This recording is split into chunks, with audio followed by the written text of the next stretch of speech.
Per usual, I'll just start off with a review of tonight's city council meeting agenda, and I'll pause after items to allow council to ask any. Oh, thank you. That's for my OCD. I appreciate it. I'll pause and allow council members to do any clarifying questions or anything before we go into our agenda tonight.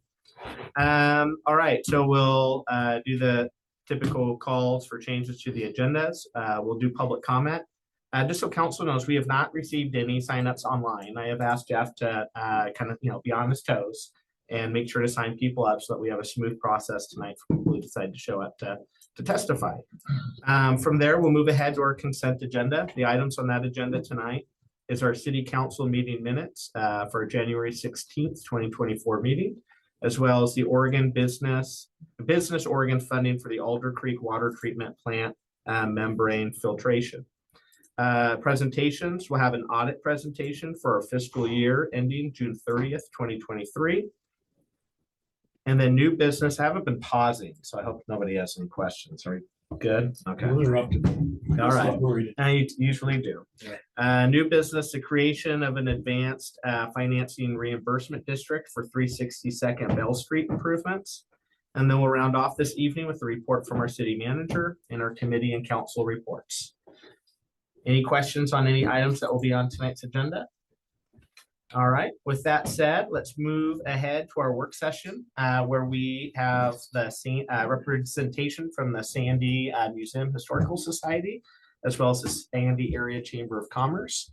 I'll have David kind of do a little bit of a background introduction to our conversation. But the one thing I do want to say is that our council has been very excited for this meeting. Thank you so much for coming in. I know that when we had our committee meet on some of the requests that came in through that process, it was not a matter of the committee not wanting to fund these projects. It was more of a matter of we've requested these projects several times now. And so what are we doing, right? And how are these projects doing? And if it is a project that's more of an annualized request, maybe we should just start making that an annualized budget allocation instead of kind of going through the process each year. So that's part of the reason why we wanted to invite you in and have this conversation. But with that, sorry if I preluded anything, but David, please start us off. Not at all. Thank you, Mr. Mayor, and good evening, Council. Tonight's discussion had its genesis back in the 2023 application review for the Special Service Contract Program back in September. Although the review panel found generally that all 6 SSCP proposals had merit, there were over 90,000 in asks and only 60,000 budgeted funding available. So at the conclusion of the application review, it was suggested by members that the requests from the museum and chamber should be brought before the full city council for a more robust discussion about the funding needs of these 2 organizations due to their importance to the community and their ongoing staffing challenges. So tonight, staff is seeking direction from council with regard to the following questions. 1, does council wish to fund these 2 requests in the current budget period? And if so, how shall they be funded? And 2, going forward, is council interested in a more permanent funding source for these 2 organizations? And if so, does council still wish to receive biennial applications and tracking metrics from these 2 organizations? That's great. So, Mr. Mayor, with your permission, I'd like to introduce the executive directors of both organizations, and Maria Armstead from the museum and Chris Jones from the chamber. Welcome. And yeah, and we've asked each of them to give kind of a little 5-minute update as to what their proposals were about. So, yeah, Marie. And in the proposal, if you don't mind, just a little bit of background. Like I said, I know we've done this a little bit in the past, just kind of how the program started, and yeah. Thank you. Okay. So nice to be here. We have had a special service contract since 2017, and we've had 18 high school interns work in our visitor center / gift shop / museum. We are a try. We have 3 things going on. It has been a wonderful asset for us because for safety reasons and for just being there, we need 2 people at least on staff because some people have to leave to go with tours and all of this. So 2 people is very, very important. And On weekends, we have a good volunteer base. We had this last year, 30 volunteers that come in either weekly or bi-weekly, sometimes twice a week. And so we really need to have some people that would like to work weekends. And unfortunately, a lot of us are retired and weekends are not our favorite time to come in. So using these staff, we have benefited and they have benefited. So we just need you to know that we have a lot of visitors. In 2022, we had 1,923 visitors that signed our visitor log. That doesn't mean that everybody comes in and signs it. Some people come in just for the gift shop or just for the visitor center, and they do not sign unless they come into the foyer and we ask them, and some people do and some people don't. This year, we had 2,608 visitors. So, I mean, last year, excuse me, it's a new year now. 2023, we had 2,608. So you can see that we went up by about 700 visitors. We do have tours. We actually rent our facility. And so there are times when the students are there on weekends in which we have a celebration of life or some special class going on. So it's very important for us to have these young people. We have the cream of the crop young people. I want you to know that they are absolutely exceptional. Most of them are on honor roll. Most of them are want to do things in the community as part of their experience in high school. I really think that the training that they get is very good. We have Ken Funk, who's been with us for quite a few years, and we have another lady who works with us through Easter Seals, and they help train those students. And the students have brought in a lot of expertise for us for our computer needs, because some of us are a little bit slower learning all of these new things. And actually, they are actually helping archive and put things into the computer that I do not have a lot of volunteers do. So they are actually contributing to a lot of our donations that are brought in. So other than that, we are planning to, in the next year, open on Sundays. We are open Tuesdays through Saturdays right now, 10 to 4, but we're going to open Sundays for 4 hours because we find the need during the summer. So we have added that to our proposal. Otherwise, it's just Saturdays that they are with us, but we also have our special events, and they have helped us immensely with those. And that includes the corn booth for scholarships at the high school that we've taken over from the Alumni Association. And we have we've had two, let's see, we had a sale, antiques collectibles sale in September, and they worked that. We have another event in November where we actually have the consignees that have things in our gift shop had their special bazaar. And so there are times in which we bring them in for extra. So that has been also put into our proposal. Other than that, I know that if you have a copy of my thing, there's a lot of weekend training that goes on, and that is about it. I can specifically answer questions if needed, but I think that's about it. Thank you. And then David, would you mind just outline what their budget, what their request was for the last, just like the dollar amount and exactly what it was going for? Yeah, the budget, the requested ask for the biennium, pardon me, is $14,713.60. So about 73, 74. Right, A year. a year. Yep. Mhm. Okay, great. Thank you. Any questions for Anne Marie before we go to Chris? And we may have Yes, some ma'am. at the end as well. Yeah. Do you have any paid staff there? During the Ken winter? is the one paid staff. Okay, yeah. We have another young man who comes in 1 day a week, but he is our paid staff to actually clean and also do everything else. And he's been with us for years, since he was an intern, by the way, which is a nice thing to know. He started as an intern and became a part-time staffer. I know you have the information center there. How much do you think that is a part of either the volunteers or these interims or Ken, the paid staff? How much do you think you spend on the information and the people walking and looking for information for the city and that kind of thing compared to the museum and the gift center? And I know that at one time the chamber did that activity and events, but now you guys are responsible for that, right? You're talking about the visitor center. Visitor center that's in the. So the historical society. visitor center opened when we opened in 2007. They were with us for 1 year and then they got their own office. We got a grant from you to open the visitor center.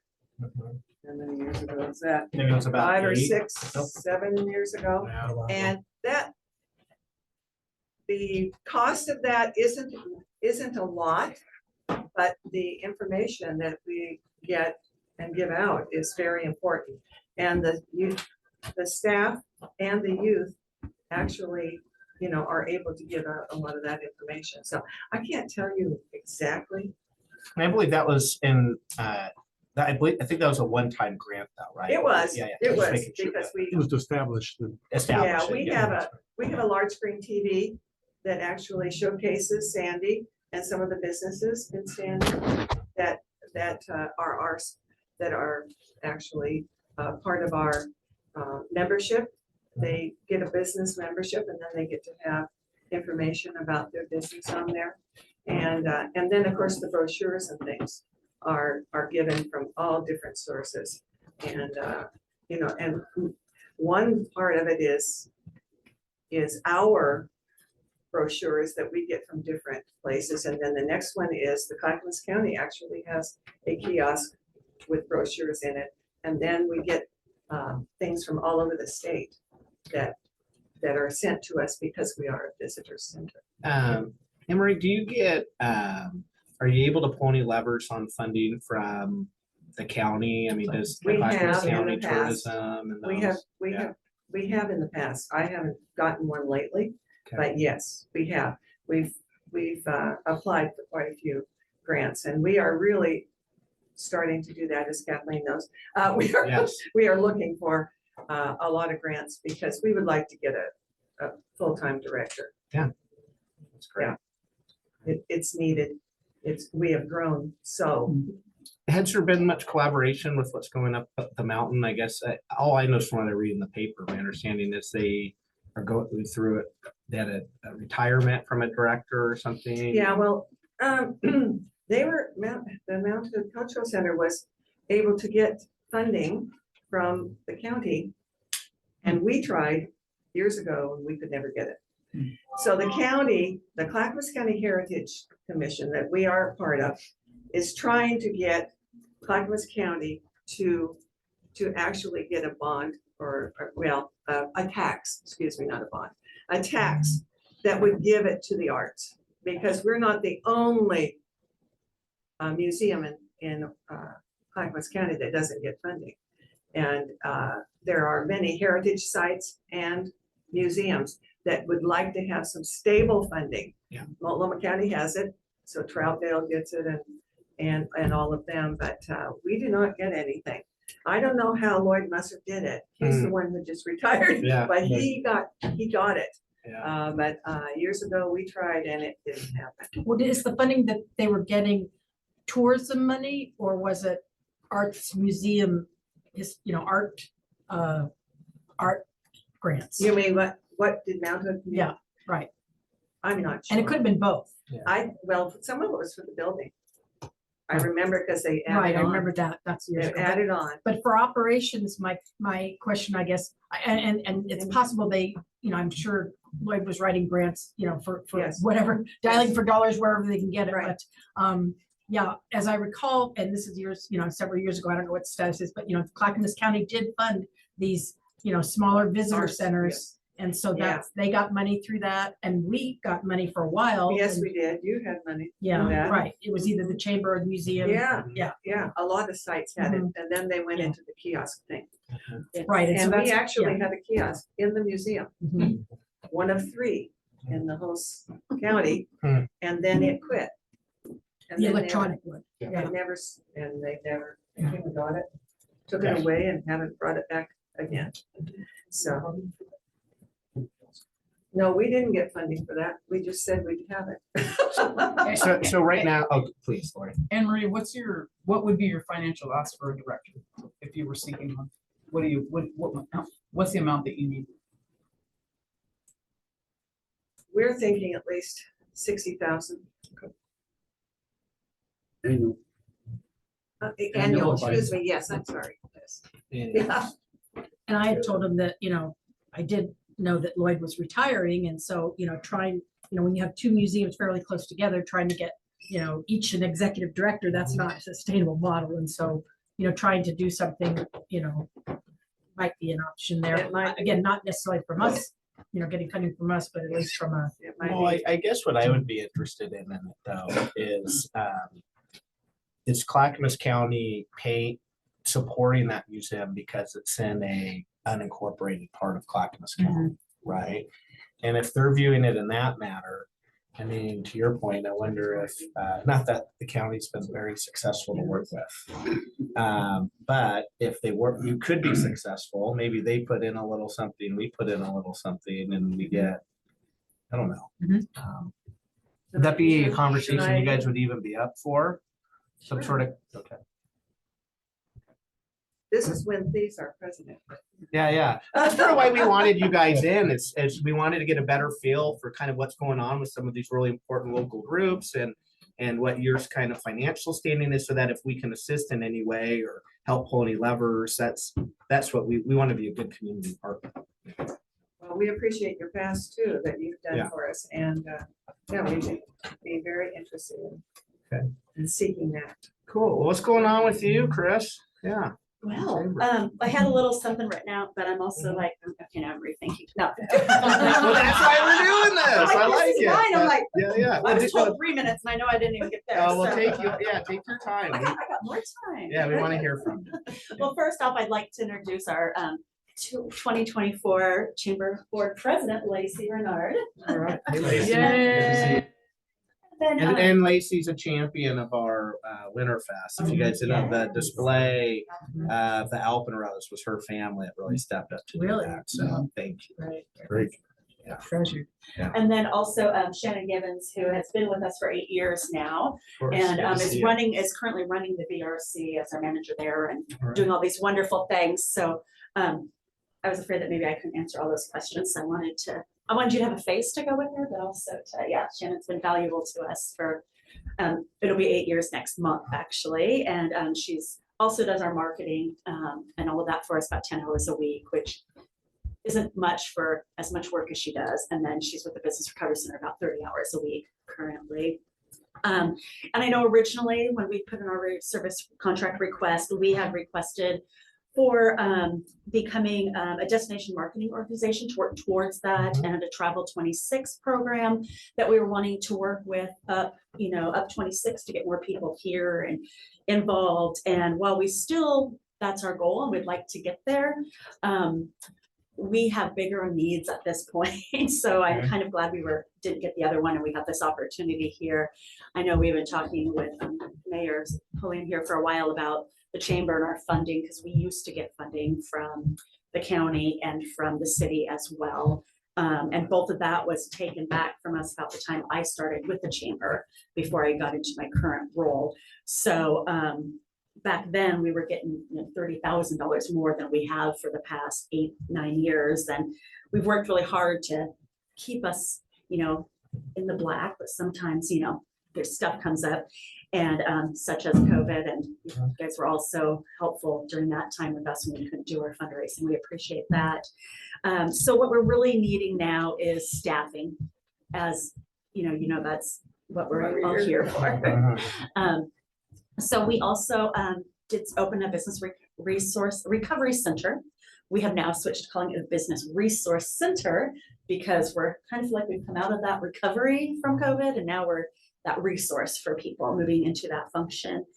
And the county came to us and asked us to open it and funded us for that. And then when the ARPA money came in, we were given ARPA funds for that. Our ARPA funds will currently end on May 31st of this year. So we're trying to figure out what we can do. I know Shannon's looked at lots of avenues to find out other ways to get money in, put grants in with other areas and so forth. Unfortunately, being a 501c6, qualifying for grants is really hard to come by for us. We have looked at doing a foundation to help get some money in, but that takes more projects and more work, which we currently don't have staffing to Capacity. accomplish that either. So Can you just elaborate on that if you could, just Yeah. the, why it's not a C3 and it's a C6? chambers are a C6. They do not qualify for a C3.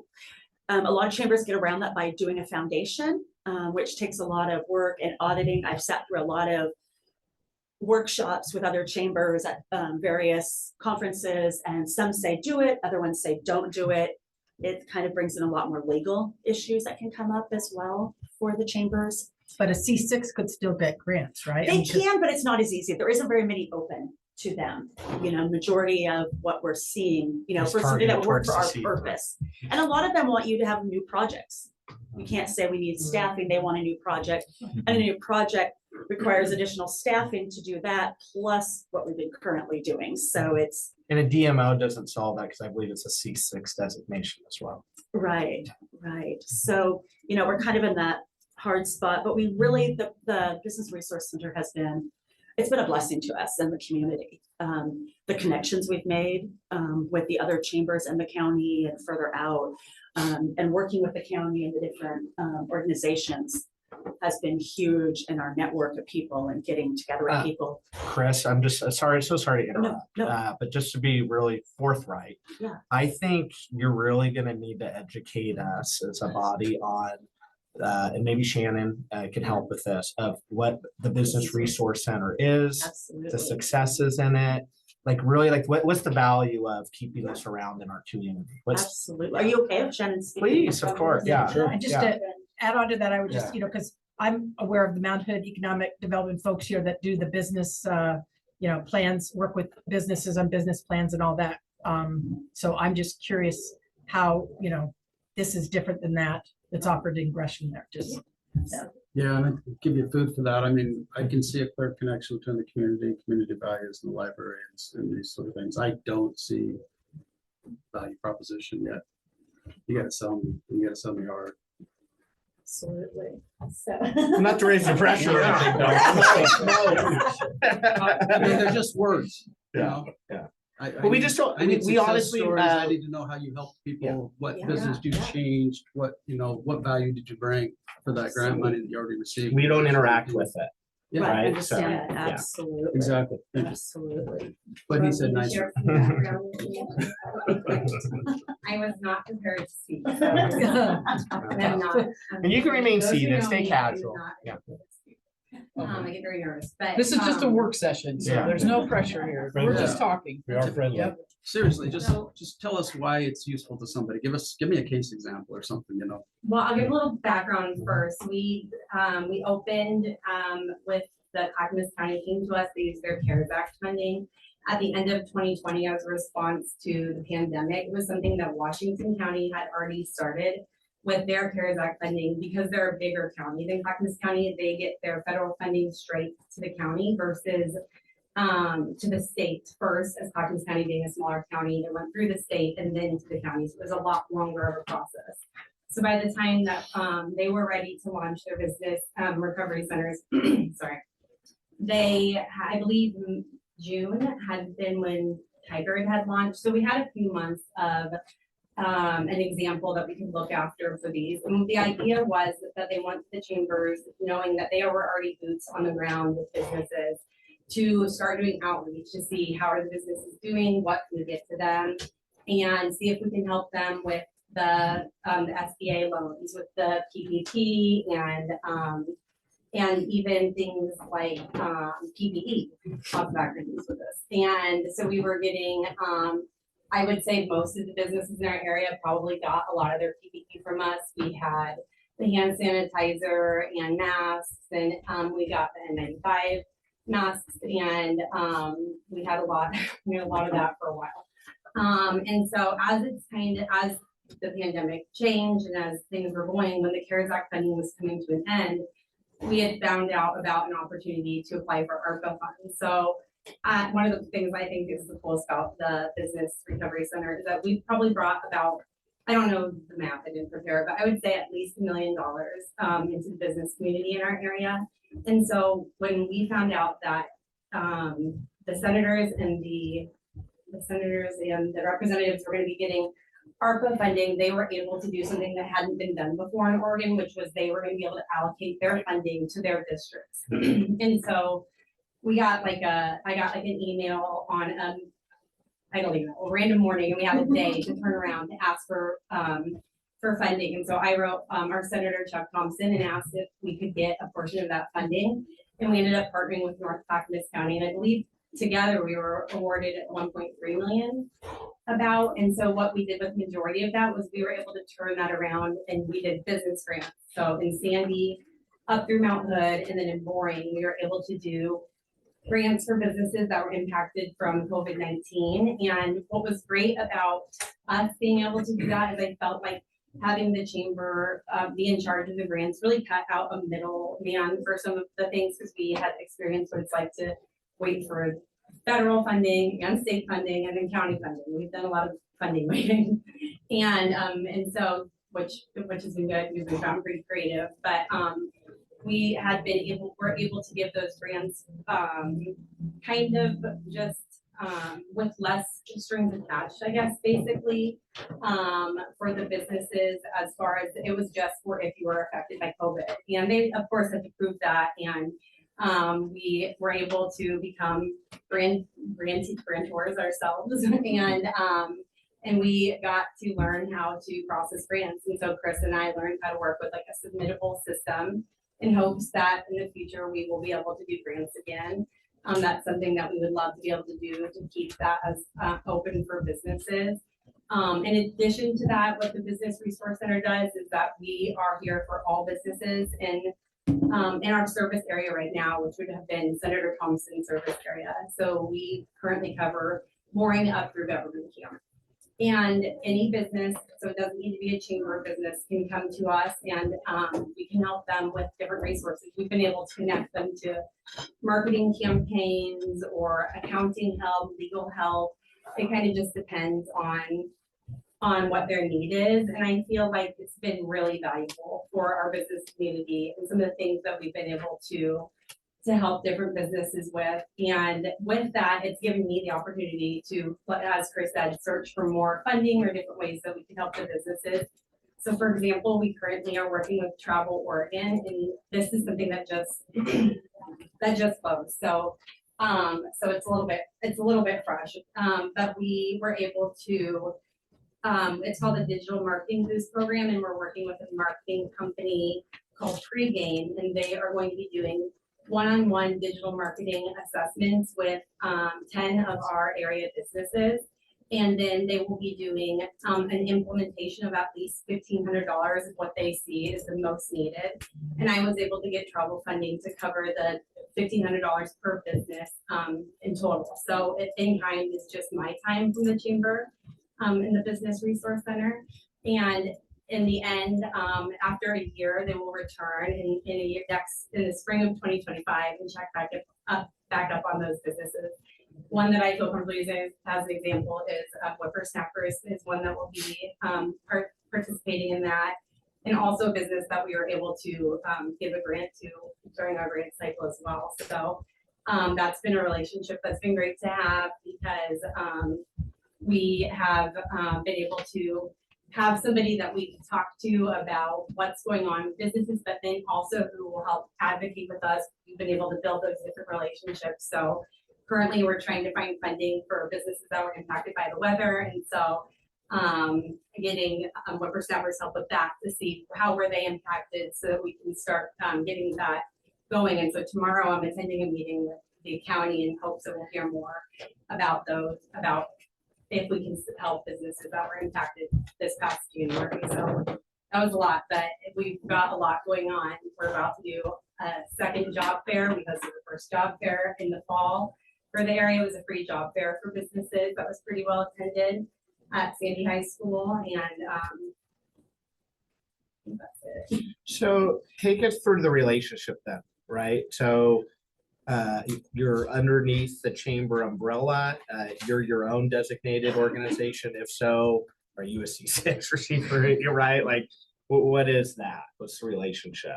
So it is, we are contracted under North Clackamas because Senator Thompson couldn't give us both. He only had X amount of people. So we are actually contracted under North Clackamas to get around being able to fund more locations or more industries that needed it from him. So, but the BRC is under the chamber. It's all under the chamber, but we do keep separate books for them and separate money. We only use the funding from that to cover the BRC. It does not cover the chamber, any chamber funding. So if we wrote a check today, we'd write it to the chamber. Yes, yes. I'm an employee. And Shannon is an employee of the chamber. So she, and the BRC, we actually do payroll for both, but through the chamber. And then we keep the funding separately, but it is under the chamber. And then moving forward, back to the money deal. So there's a request we're talking about in front of us. Right. And then what other levers are you guys, you've mentioned a few with the county and others, but what are we trying to do to get more money into the Business Resource Center? We're going back with the county to talk with them. We have a meeting scheduled for the 1st of March in hopes of getting some more funding to keep this going. What we're requesting would really only give, so Shannon, because as of May 31st, we have no funding for the BRC. So technically any of those businesses that we're working with and helping won't have that funding. And I had it all written down here. As you find it's a North Clackamas group in the same, I know we're under them, but like their Business Resource Center, are they in the same situation right now? All Are of they them are in found the same Are situation. they found funding, or what are you hearing from the other groups? Well, actually, we have a meeting with them tomorrow. Okay. afternoon. Okay. 1 or 2. So we're going to hear more what they're doing and how they're getting their funding brought in as well. Okay. So Some receive city ARPA funds, so I know like Wilsonville, and they are 2 counties, technically Wilsonville Chamber and so they are called the Oregon BRC, and they are already have city funding. Oregon City received funding from Gladstone, the city of Gladstone, their ARPA funding to help. And so some have done grants for cities because they were able to use what our grant system and help run the grants for the cities through the chamber. And I keep interrupting you, and I see your hand up, Don. Please get to the request, and then I'll go over to Don. Yeah. So what we're requesting would bring us 15 hours a week to run the BRC and to be working with the businesses and supporting them in any fashion that we can. So we are requesting $14,000 for the year to make that happen. $14,000 for the year, but it would be a Biannually would be, yeah. okay. Don. So the BRC is, no, I'm trying to understand everything that came at me, was created because of response to COVID with a one-time big cash infusion. And that was generally the government's approach to a lot of different aspects, was to throw money at it to try to get us through that difficult time. I'm not sure I understand why we should keep a BRC open now, given that that one-time extraordinary thing is gone. That's ARPA-like funds. Right. So what did I miss? So yes, I fully understand that as well. So what we've learned through this process is these businesses, they're not all still whole. There's still, a lot of them are struggling. There's still, Sure. you know, and so they still need the hands-on and the help from us, which is a lot of what we do. It's working with the individuals and their needs and what they need from us. We became that resource to them of, how do I accomplish this? How do I get, you know, these different things that my business needs? And so we are that connector with them to make that happen and to help them with those So less resources. granting of funds, but this big. Right, maybe right. So you we don't find- have any money maybe you to find a grant little bit anybody. here or there, but in Right. general, you're consulting and helping in that regard. Right, and we're partnering with people such as, you know, the tourism to get these boosts, marketing boosts going. So yeah, we're that convener really to make these things happen and to get that in front of the businesses and letting them know what's out there. A lot of them don't know what's available to them and how we can assist them. Rich? Sorry. Then I'm ready. I'm sorry. So I heard someone, and I apologize, I think it was you, Chris, but someone said that previously you got a chunk of money from the city. Can you tell me, like, but that stopped when Shannon got hired? Sorry. Can you just explain to me Yeah, what that was? Absolutely. How much it was? Yes, absolutely. And I I'll can do ask that. Tyler where like that came from. You bet. So when I went back on our records a little bit, it looks like in 2010, the county was funding a visitor center for us. And it averaged between $10,000 to $13,000 per year to run that. And at one point they decided back in about, I think it was about 2012, that they were going to end that funding partway through 2013. And so their thought was, people don't want to go to visitor centers anymore and talk to people. They can get it from a kiosk. So they closed us down and they wanted us to, they wanted to move that funding to the kiosk they put down in, I believe it was Wilsonville, down at the rest stop down there. And we're like, well, that's miles from us. So, you know, it didn't make a lot of sense. And then when they came and they picked up their stuff, they said to me, well, you can keep, and I was managing the office. I was not the director at the time, but they said, you can continue to be a visitor center. We're not stopping you. And at that point, our visitor center was majorly sending people out of town. They came in, they wanted to know, where can I eat on the mountain? I need a map for Bend. And I couldn't in good faith take my membership dollars that were going to help them in the city to send people out of state, or not out of state, but out of our city. So we opted and the board decided we just didn't have the funding to keep it going. And right about that same time, we were getting funding from the city as well. Oh, and I know what, I mixed up my numbers. I am so sorry. So the county, we were getting about 15,000 a year. And then when it ended, we were at 26,000 a year from them to run that. The city back in 2010 through hotel tax did give us 10,000. And then the final year, and then the next year was 13,750. And then the funding ended in 2013. And as I recall, it was when Main Street was started and then our money was being taken to give to Main Street to do the Main Street organization. And then at that point, we kind of, you know, we were under 20, 30,000 a year less than what we had. But then you've also gotten these special project grants that we give out every year. Right, You've right. gotten And those yes, in the correct. last We did get those, but few again, that biennials. was for a special project, not just for something like we did it for First Friday in the Trick or Treat Trail. You know, we were getting it for those type of things.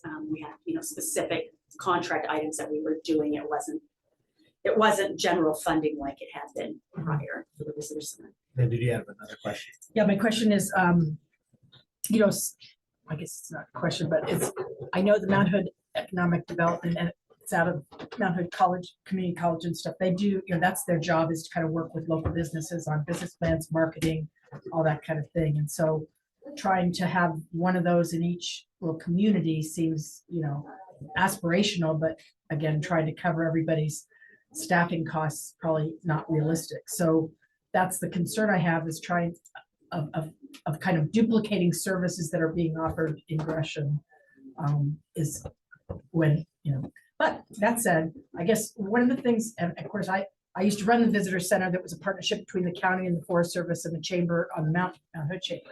And so I'm real aware of the opportunity for partnerships.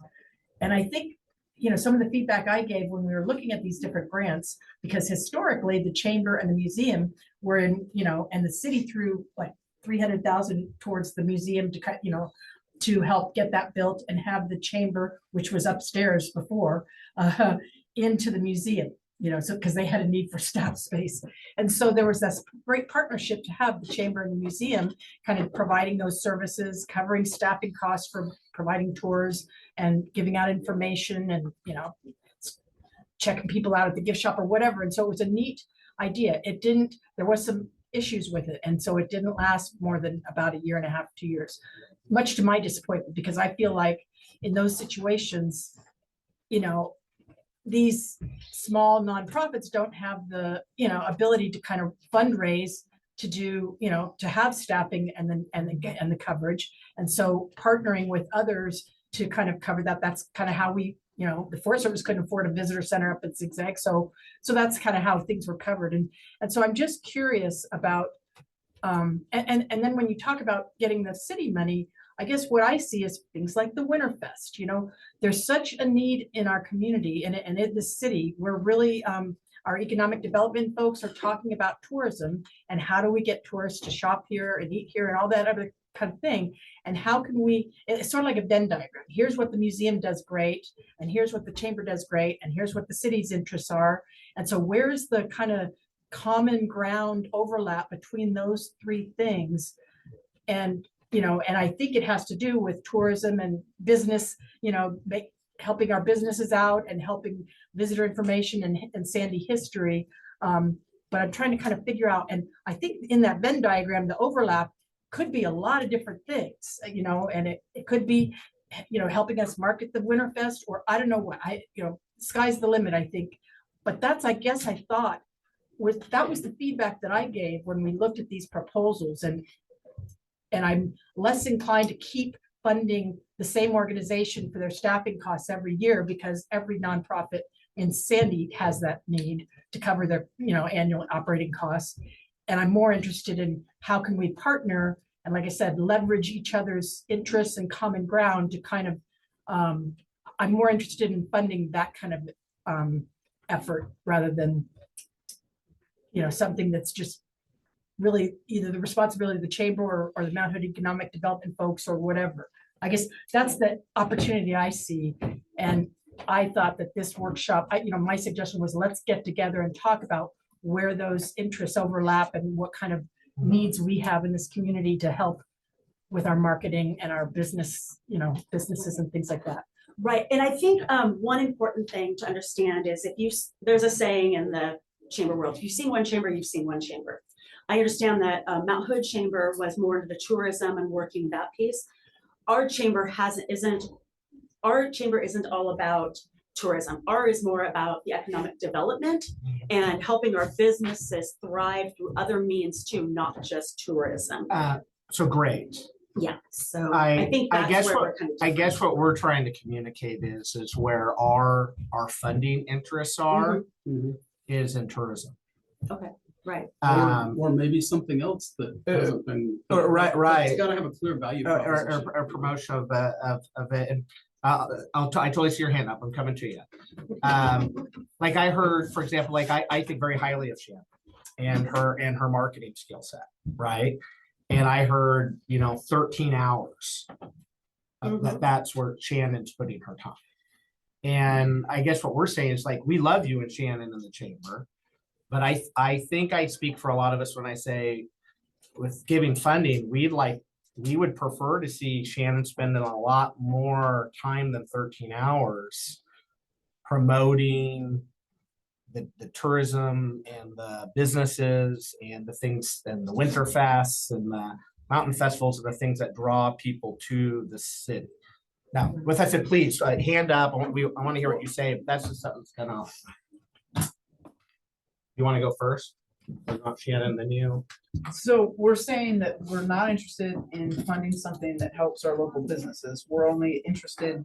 It's not what we're saying. We're saying there's only That's so why much I'm asking money, and for we're setting priorities on where that funds goes. And I'm hearing, you know, that there's different groups, whether it's at Mount Hood Community College level or at, you know, different chamber levels or economic alliance level. I'm trying to communicate that there's other groups that can fill that void. We have an economic development manager here in the city that is, you know, managing a lot of those things and connecting people to different things as well, right? So it's like there's only so many resources. We talk all the time about wanting to promote our businesses, the tourism here and all that. I'm just trying to sum up the things I hear from our board. If you don't feel I'm doing that, please. I'm curious to hear what Shannon has to say. Yeah. I think that the original idea behind writing this around the tourism was thinking it was just going to be this special service contract. And then when it came to an idea of more permanent funding, it was that idea you're hoping to do for a DMO is out of the BRC. So any staffing money that went towards the BRC would be my time into getting that off the ground. That's still what we're hoping to do, is to be able to be a destination marketing organization for our area. So for anybody who maybe isn't familiar with that, the Travel Oregon is the DMO for the state, and then Oregon Mountain Territory is for our county. And then there is Hood Gorge that works under Oregon Mountain Territory for the Mount Hood Gorge region. One of the things that's been the most surprising to me working with the mountain businesses over the past few years and in Sandy is that we don't have that already established here. It's really surprising to me with all that we have to offer with John's Red Viewpoint, with Winterfest or Sandy Mountain Days, just all the great things that we do. I think there's just so much opportunity to have more people come here and be a part of this. And I think that tourism and helping our businesses really goes hand in hand. So I think that if we're able to draw more tourists here. You need to have businesses for them to go to. Yes, yeah. And so I look at it as that's why we'd be interested in doing this as a chamber, is to bring more people into our businesses. And I think where we're set apart from Mount Hood Community College or what other places are doing that is similar, that we're in Sandy and we're here with the businesses, and the idea of the BRC versus the chamber is there for their members. That's, the idea is that we are advocating for our membership, and the idea of the Business Resource Center is that it gives the chamber the opportunity to be there for all the business community. And so I think that is kind of why it's really important that we have that here. And I think it's me working, but I think it's been invaluable what we've been able to bring to the businesses so far. And I would love to work more. I know that I've been able to talk to some of you guys at different things, but more with the city on how we can collaborate on, even with that DMO, like if there's things that we could do more together for different events that we have. So I think that they go hand in hand, and I think that it definitely is something that, with or without the city's funding, that I would like to see come off the ground in some way from the chamber. I think that we have a lot of people that already come to us for information, and I would like to, hone that in and be able to share with them why they should come to Sandy. Well, I have a question, then I have a proposal. My question first for Tyler is, I warned you, the transient lodging dollars, that's our hotel tax dollars that Chris referred to. What are we drawing on those annualized, and where are we spending them? Absolutely. So we have about $100,000 in this biennium's budget, anticipated transient lodging tax revenue. That's loosely tied to the contribution that we provide to the Economic Development Department. That's supplemented with additional general fund dollars, but that has been past practice that economic development loosely translates to tourism.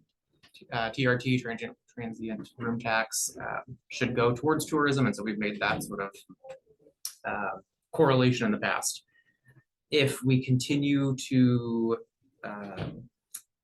collect as we have over the last several months, I anticipate we'll be at about 130,000 this biennium. Like I said, there was 100,000 in the budget, so we've got. But we've allocated the 100. But we've allocated the 100, yeah. So there will likely be, in excess of $25,000, $30,000 if we continue to collect as we have been collecting. And then, I'm sorry, where did the 100,000 go? You said- Allocated to economic development and the operations of that department. Thank you. and then of course we have some money in our contingency as well. Correct. Outline all that, but yeah. So the Hood Gorge, I don't know if you guys are familiar with that, that's in Troutvale, and the Travel Oregon funds that, right? And Yeah. and I believe so, I mean, I don't, It's through Cogniz, and they're, well, money might go through, but Travel Oregon is kind of the overseer of the money and all that. They're the. Hood Gorge is out of the county. Right, Either so we're- that's why I'm we're saying, local yeah, or it's kind the of Travel oriented. Oregon oversees that because it is Multnomah and Clackamas County. They give some money to the Oregon Clackamas County tourism folks. Anyway, my point is that it's called Hood Gorge, but my experience over the last 10 years is that, most of what they do is marketing, Troutdale, and the gorge, and they're doing great stuff, and yay for them. And I gotta say, our side of the mountain is getting ignored and huge potential there. So I don't know, and I would be curious to know whether Travel Oregon would even be interested in having, naming us as a secondary DMO and funding it. Then I would be more willing to kind of throw in some money dollars to help it sustain it. But there's the potential there to kind of get more of the focus that we're looking for, as having a more sustainable funding source through Travel Oregon, but also kind of wrapping it into our economic development efforts and those kind of things. And we have been in talks with them and working with them on some of that too, and talking with them. They have made it sound like they want us to find our own funding, but they're supportive of us doing it, but not giving us the funding. So that's, that where we run into, So they'd love to see it out here, Yeah, but we're they don't behind want to y'all fund it. way kind of thing, yeah. So let's, before you do your proposal, can I make a comment? Yeah. I'll try to keep it short. My proposal's evolving, so. go That's ahead. all right, Go that's all ahead. right. So maybe it should. Yeah. I think one of the themes for today is actually getting highlighted right here. Yeah. Where we have, what is the responsibility for the city for interests that go well beyond the city limits, right? We're gonna see that played out in the comments that we're gonna get in the next meeting and so forth. And it's a fair question. And I think one of the things that we need to be able to see from a proposal is, especially when it's going beyond the city limits, is how is that connection made? It doesn't mean that we don't have an interest, or we don't fund, or we don't go beyond, because it may be mutually beneficial and it all lines up great. But I think we need to be a little crisper. I don't completely understand everything you told me yet, so I clearly need some education on what you do and how you do it, and who you do it for still, but that's my observation. But if I can just, currently with our contract for ARPA, which ends in May, we are required to do from boring up a mountain. But once that ends, we don't have a requirement to cover outside the Sandy area with that. So that could always be, we don't. I don't know if that's right or wrong. I mean, Right, it's and I'm just interesting one way saying, or the other. it's, we're up to, we'd be open to changing that. So Chris, I just want to say attachment A in the agenda, I think really outlines what you guys do. Yes. And so I thank you for including that. I won't make you list the almost 2 pages of topics. So Right. thank you for that. And so I just want to make sure I'm understanding it right before we move on. What tonight's ask as a whole is you guys are asking 28,000 for the biennium, correct? Correct. And the museum is asking for 14,713.60 for the biennium, right? Is that correct? That's correct. Right. So 7,000 a year for the museum and 14,000 a year for the gym. So what's our council's thoughts on, so my proposal is originally to put together a working group of 3 to work with Anne Marie, Chris, and probably Tyler to kind of continue the conversation and then develop a solid proposal for the council body to be presented to the council body as a whole. That evolves with Rich saying, yeah, man, but these aren't huge asks. We have some very important timelines here. We have, you can argue that we have the funding to be able to advance this forward for a little bit while this working group meets simultaneous on a longer term funding mechanism for these organizations. How does what I just said hit everybody? I'm in favor of doing this funding. I think that it's beneficial for a plethora of reasons. But I would also like to see a committee to work toward long-term solutions. I concur with Lori. I was gonna say, for the amount of money they're asking for, I would just go ahead and approve that, with what their ask was for. But I definitely want to see and get more details about what the forward thinking of the BRC is going to be involved with, especially because that money was so broad reaching and now it's coming from our payer, our citizens. I want to know what that money is going to be used for in the more near future. So I support the small committee. I'm thinking that the monies that we have from our coffers, the general fund or the tourism monies, need to be applied to something that's within Sandy. I understand that both organizations have responsibilities outside for different purposes and different reasons. That's great, and it really helps, I think, the city of Sandy. But I think in terms of what we should expect from the monies that we spend, they should apply pretty much to the city of Sandy. So I'm kind of inclined in that area. These are fairly small asks. On top of all that, to spend a lot of energy on it, I'm still, much like some other folks, a little bit not completely understanding the chamber's proposal. I'm pretty inclined to just agree with the historical society's ask. I'd like to see a little bit more specificity, the chamber, but yeah, I guess I'm thinking that we maybe spend a little energy on it, but So we're not, we're not gonna take a vote on Right, this, right. right? So we're providing general kind of direction I'd to. like to see them come back separate, Mhm. as a proposal, not all bundled together. So I just want to go on the record and put this out there since my understanding of this, and please tell me if I'm wrong, Shannon, your 15 hours is going to cover ribbon cuttings, Good Morning Sandy's on, which is the third Wednesday. This is almost too much. This is like every week it seems like there's something. Morning Perk, Reach, Career Education Committee, Thrive at 25 Principal for a Day, CTE Tours, Job Fairs, Lunch and Learns, Grow With Us Luncheons, Annual Meeting, Heart of the Community Award, Candidate Forums, again for City Council, I'm assuming, and those, Music and Fair Fees, Trick or Treat Trail, Welcome Home Bags for our citizens, Digital Marketing Boosts. This is where it probably gets a little gray, but again, I'm assuming these are for the city. Workforce Wednesday, Friday Flyers, Nonprofit Board Training, Chamber Ambassadors, Chamber Squad, Consulting Services to business owners and entrepreneurs. Engagement. I'm yeah. So I mean, I got 2 pages for 15 hours, which that's what I just want to go on the record. That's what I'm supporting. I think you've outlined it very well. That 15 hours, this is a lot for 15 hours a week. I think it's completely reasonable in my opinion. I would agree that on a more long term, especially if we start talking more, and especially if we end up with $30,000 extra in our revenue that we weren't planning on, even better. But I think as a more long term, I don't think this is going to be sustainable for you guys. I'm assuming $14,000 a year isn't going to get you guys by very long. So as this grows, a more sustainable thing to everyone's point. But for now, I do see 15 hours of work.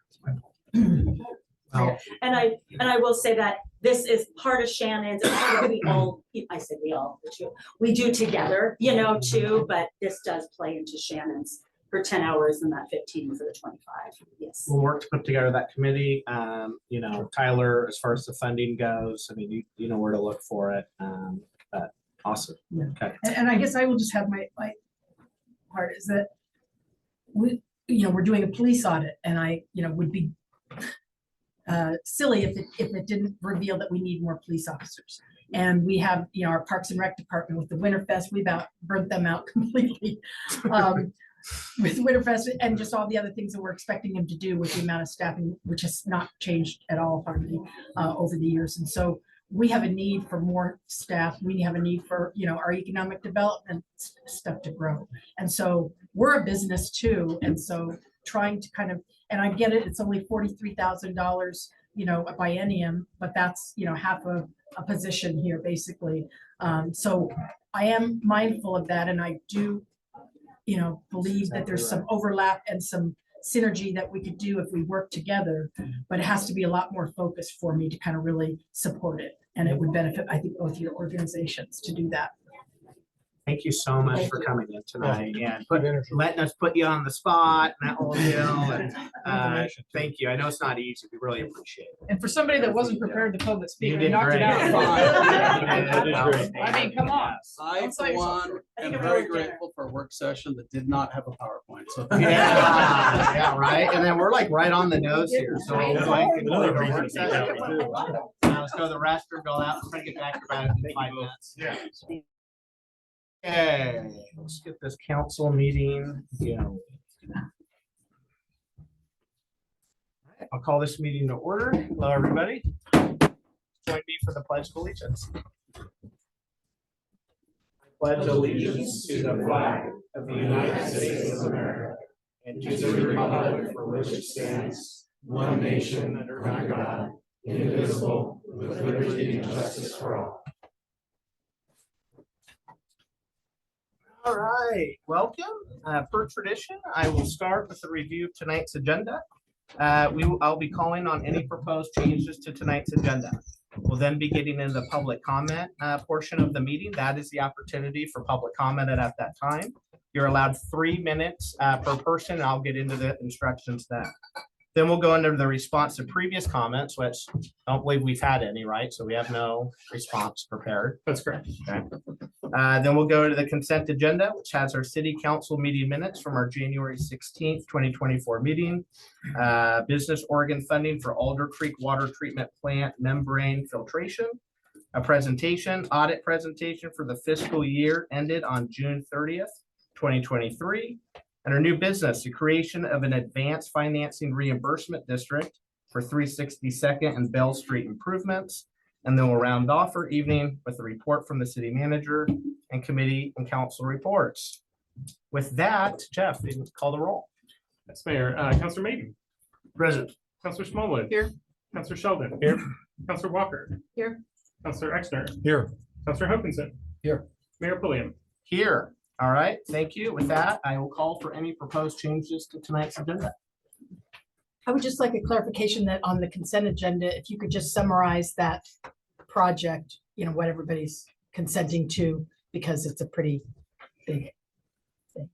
Perfect. Monetary wise, you mean? Yep, no problem with that. Staff prepared to do that. Great. All right, let's move ahead. Public comment. So we have 3-minute limit on public comment.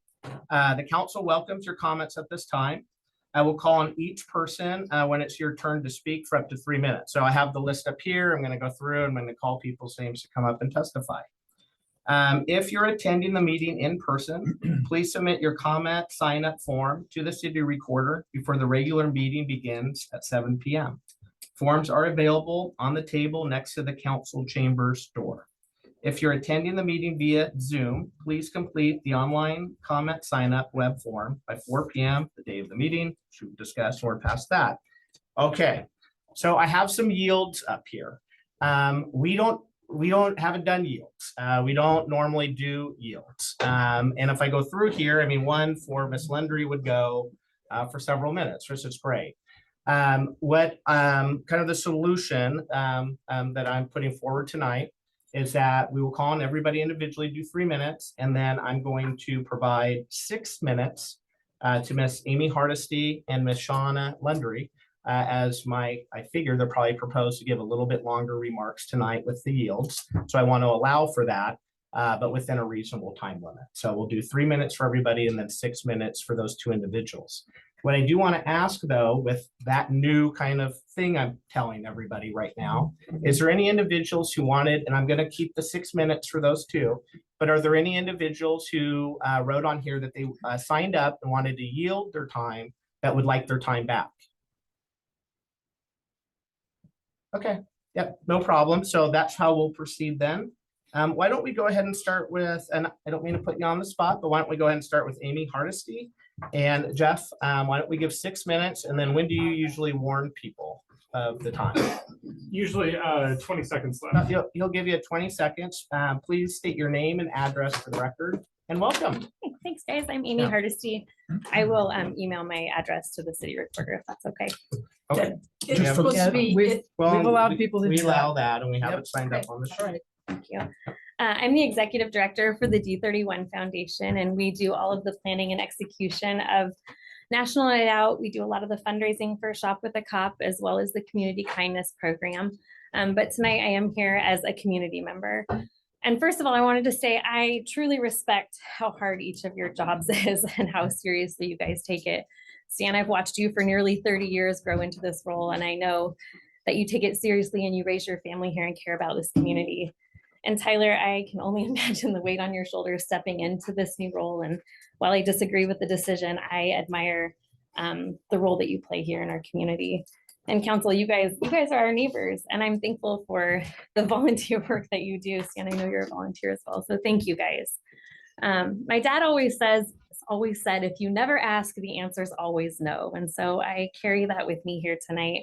I love Sandy, and I know that I live outside city limits, but I live here, I shop here, I raise my family here, and I'm proud of this town.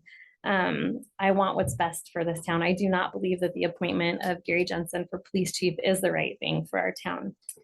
It's come to my understanding that there are concerns from officers that have been brought to the city manager as well as the head of human resources regarding Mr. Jensen's racially insensitive comments and concerns about how he treats and relates to women that haven't been addressed. That raises red flags to me that I feel concerned about, and it adds to a list of things that make me feel like this process has been less than transparent. I know that there is a background check being done on Mr. Jensen, which is great. I feel like that's very important, especially having understood that he was hired at Logan City without a background check directly by the mayor. I did notice on Mr. Jensen's resume that he submitted through GMP that he didn't offer any references from his last two employers, being Logan City and Vernal, Utah. And that speaks loudly to me. I hope it does to you as well. I do genuinely hope that the background check is in depth enough that includes speaking to recent employers, searching for any pending lawsuits, speaking with supervisors, subordinates, and peers, as well as getting references from those people. I was disappointed that the city chose not to release the comment cards from the community forum. It felt like that should have been something that could have been avoided. I know that there were confidentiality concerns, but names and addresses, personal information could have easily been redacted. I believe that those comment cards will show clearly that the community members in attendance, as well as officers, stood in support of Interim Chief Landry, and the community input that we were told was hoped for was ignored. We are hopeful that our recent appeal to the DA's office will overturn that decision. In recent history, the city seems to have hired these young, up-and-coming, maybe powerful, highly motivated professionals to lead most, if not all, of the departments in the city. And Mr. Jensen has not only already retired, but he was specific that he only had 5 to 6 years that he planned on working. And so taking a job with the fortitude or whatever that the police department has such an important job, taking that job with plans to retire in the near future concerns me for our town. I would love to know how his time in a dynamic and growing community makes him a better candidate than the interim chief who built bridges to solve problems through the Chamber of Commerce, who's worked with the nonprofits here locally, who has developed such a great partnership with the Ant Farm to address homeless issues that are really specific to Sandy. He knows the ins and outs of our city. He knows our people. He knows things like Mountain Festival and Winterfest and, oh my goodness, the Music Fair and Feast and the parade, all the things that this town has to offer the community. He knows those things. And it's hard for me to understand how someone who is unaware of our community could possibly step into this role better, especially when they already have plans to retire. City Manager Deems, I wanted to say one thing to you specifically. Again, I believe you have a big job, and I think that you made this decision with the best of intentions. I feel like I truly respect a leader who makes a decision and sticks to it, but I also find it admirable to see a leader amend their decision when new and pertinent information has come to light. So I hope that you can hear that as information comes available, because to me, that is a brave and bold show of true leadership for what it's worth. I believe that the Lord puts us in a place to make a difference. And I believe that how we use our position in this world matters. If I'm silent about things that affect me and affect our community, I don't have a right to be upset when things go astray. I want to be a part of the solution. And that's why I'm here speaking tonight. Thank you. Thank you. Appreciate it.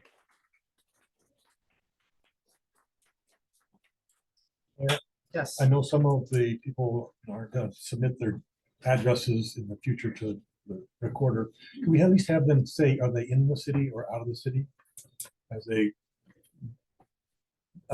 understanding about where they're coming from? Sure. And Amy did. What I would say is that there's a request from council for that just happened, right? But what I would remind council is that we've had hot issues in the past where we've had people come. For personal reasons that they did not want to vocalize in a public setting their address. And that's really why we started the comment card system, was so that per our charter and our council rules, we could collect that pertinent information and abide by that in a way that also respected people's right to a privacy, right? So what I'd say is we'd love to know where you're from, your city or not, but we do have that information, and we have collected what, at this point, what we have to collect Sure. legally. And the only reason why I asked is that I was elected by people within the city boundaries. And so it's important to me to represent those, but I also understand, like, Hardesty, that there is a lot of influence from people who live just outside or in the neighborhood. Yep. Well, It is an issue for me. and that's fair, if I may, Mayor. You know, and that's fair, Carl. I understand that, and I know that there's other people that sit up here that would agree with you. I would make this one argument in this case. That if we look at Sandy Police and their role in this community, Oh, sure. we do mutual aid with Clackamas County outside the city limits. Mhm. We do mutual aid with state police also outside the city limits. Our officers are SROs at all of the schools within the Oregon Trail School District. Your chances of interacting with our local law enforcement, being a resident outside the city, are very high, Mhm. whether you live in Portland or wherever you may be. So I feel that this particular decision weights on this entire community. And so I think that we should be open-minded with that in mind. I would only say that because I am representing the city, because I have been elected, that there is some responsibility, I think, to the citizens. And I get the importance about being outside. And our budget comes from our citizens. Absolutely, Yeah. but nonetheless, I mean, they get all the affects- services, but they're not paying the taxes. it still affects All right. everyone.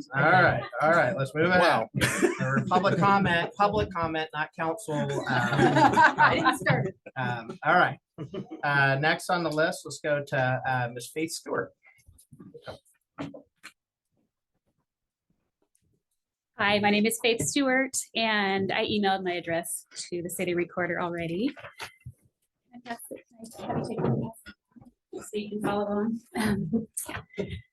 I live here in Sandy. I run a couple local businesses, and I volunteer with D31 with Amy, co-chairing National Night Out, which funds Shop with a Cop and the Community Kindness Program. I'm here tonight with my concerns as a member of the community, though. So last week, in a meeting with the city manager and assistant city manager, I asked what Mr. Jensen's new vision was for the police department because things on his resume have already been done in Sandy. The answer was that he'll take a wait and see approach, learn and view things through a different lens, which we all view things through a different lens. So I'd like to hear what his new vision is for the police department because it must have played a big part in the decision. And it must be good for the community of Sandy. The Law Enforcement Code of Ethics holds police officers to a higher standard of professional performance, both on and off the job. I don't know if all of you have seen the nunchucks video. If you haven't, it was recorded after a concert, and in the video, Mr. Jensen and some other officers are standing around inside the venue. Mr. Jensen hands his weapon to another officer who uses it to whip another man, who shows the camera the mark that it made. Mr. Jensen then shakes the man's hand and gives him a challenge coin. Yes, this was a number of years ago, but it was still the chief of police in uniform, leading by example. How is this good for the community of Sandy? What if former Chief Roberts or interim Chief Lundry had handed over their baton to someone to strike another person while being recorded and standing there on duty? And lastly, I understand that it can be a liability for an employer to give an employee a bad review. What I've learned through talking with people in Logan City, Utah, is that those who have worked with or under Mr. Jensen dislike him, and those who worked above him, for example, the mayor or HR, automatically give him positive reviews. Why do you think so many people I've spoken with in Utah are afraid to go on record with statements about their personal experience? How is this going to be good for us, the community of Sandy? Thank you. Thank you, Faith. Appreciate it. Toby Hardesty. Welcome, sir. Hi, my name is Toby Hardesty, and I'm pretty sad that you guys didn't pick Sean. I like him as a friend, and he gave me this challenge coin. Probably the first time I met him, and it feel like I was strong, and it gave me a courage. I like that Sean is nice, and he's been a really good friend to me, and he's always really nice. And we've played board games with him and everything. I'm sad that he wasn't chief. Thank you. Hey, how How old are you? Toby, how old are you? 11. 11? Alright, Toby, that's great. Good work. nice job, man. All right, we'll go with Shauna Lundry, and Shauna, more time. Are you sure I have one time? Yeah, you provide 6 6 minutes. minutes. 6 minutes. Yeah, Okay. yeah, I've been trying to take information out here.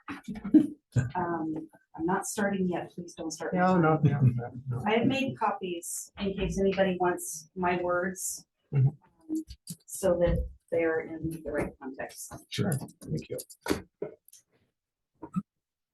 Hold on now. Yeah. Gotta take We'll a get deep breath. through it, yeah. My name is Shauna Lundry and I live at 37788 Coralburg Street here in Sandy, within the city limits. I want to make it clear that this is my statement as a City of Sandy business owner, a City of Sandy resident, a taxpayer, and a community volunteer. As a 16-year veteran in law enforcement, I am a strong supporter of our police, and I feel compelled to speak publicly and to advocate for those who cannot safely speak for themselves for fear of reprisal by their employer. When awarding the city manager contract to Jensen Strategies, Councilor Walker made certain that the language "clear and transparent process" was included as a condition of employment for the next city manager, referencing that an outside police chief's search be conducted. All of you were in favor of this language. At the completion of the police reception, City Manager Deems and HR Manager Welty received a complaint from the Sandy Police Association related to Mr. Jensen's perceived misogynistic and culturally insensitive comments. These were directed towards a sergeant of Hispanic descent and a female officer. I am told there is no record of this highly concerning complaint being acted on by either Deems or Welty. I believe the release of the police reception comment cards will contain information supporting this complaint as voiced by our Sandy officers. I attended the community reception on January 3rd, and I had a question for each and every participant there. As a member at the reception, I approached Mr. Jensen, and as I approached him, he looked at me in the eyes sternly. He grabbed my right hand and he squeezed it. And he said in a condescending tone, "I've been looking forward to meeting you, Shauna. And I really appreciate the way that you've been working the room for Sean." As Mr. Jensen did this, he squeezed my right hand so hard that it remained hurting. 45 minutes later, when I was filling out the comment card, and I did make sure that I had the negative interaction noted on my comment card, my hand continued to hurt for 2 days after. Mr. Jensen provided no knowledge about Sandy community other than the reason for wanting to be chief, because he was tired of shoveling the snow and he wanted more temperate climate. I'm going to skip over some of this. Many community members, police officers, and staff members were highly surprised by Deems's decision, as it was so inconsistent with their perceptions and provided feedback. So many, in fact, comments on social media led to the print media getting involved. A quick Google or YouTube search of Gary Jensen shows the same negative perceptions by Utah residents as were observed by police staff and myself in a short period of time. I agree that anyone can say anything online. However, these same issues brought up by residents of Logan, Utah were the same things we confirmed independently and without foreknowledge. Does this not matter to Deems or this council? Several members made public record requests to the city to release the comment cards with all identifying information being redacted to ensure privacy. The city's response has been to deny each request. Deputy City Manager Jeff Aprati said, quote, "The public interest would suffer by the disclosure," unquote. How would the public suffer by the release? Is this how the city council, who oversees all policy and oversight, wants their city to respond to public requests of this magnitude with such substantial interest. The lack of transparency and accountability is atrocious. We all have better things to do, but we are here because we believe this decision does not make sense. This decision demonstrates that city manager Deems does not care about the well-being or desires of our police officers or community in who leads our police department. He made a choice not supported by the process, but his own ego. How do you expect officers to work under Mr. Jensen, knowing that they don't support the decision? And how do you expect the community here to accept it when they were very clear about what they wanted and who they wanted? All you speak of often to wanting more engagement and public involvement with your constituents. We as taxpayers are frustrated with appointed city leaders who continually don't represent our best interests. We continue to pay higher fees and higher property and business taxes to pay salaries, PERS, and other fringe benefits without any consideration. These same leaders who don't live in our city, whose decisions don't impact their families, their safety, or their overall quality of life. The utter lack of accountability for this decision must be challenged when it is so inconsistent with what we as residents who took part in the process know to be the truth. Hiding behind exemptions may be lawful, but it delivers an awful message to our community and our police officers who want this information to be public. The police chief was not elected. Okay. Moving on. For the proper functioning of a government, the public must trust their best interests are represented. We who took part gave it freely, never believing it would be some big secret. I thank you for your time. I have copies here if you would like to have them. One will be provided to the media, just so that my words can be captured as stated. Thank you. Shauna, please.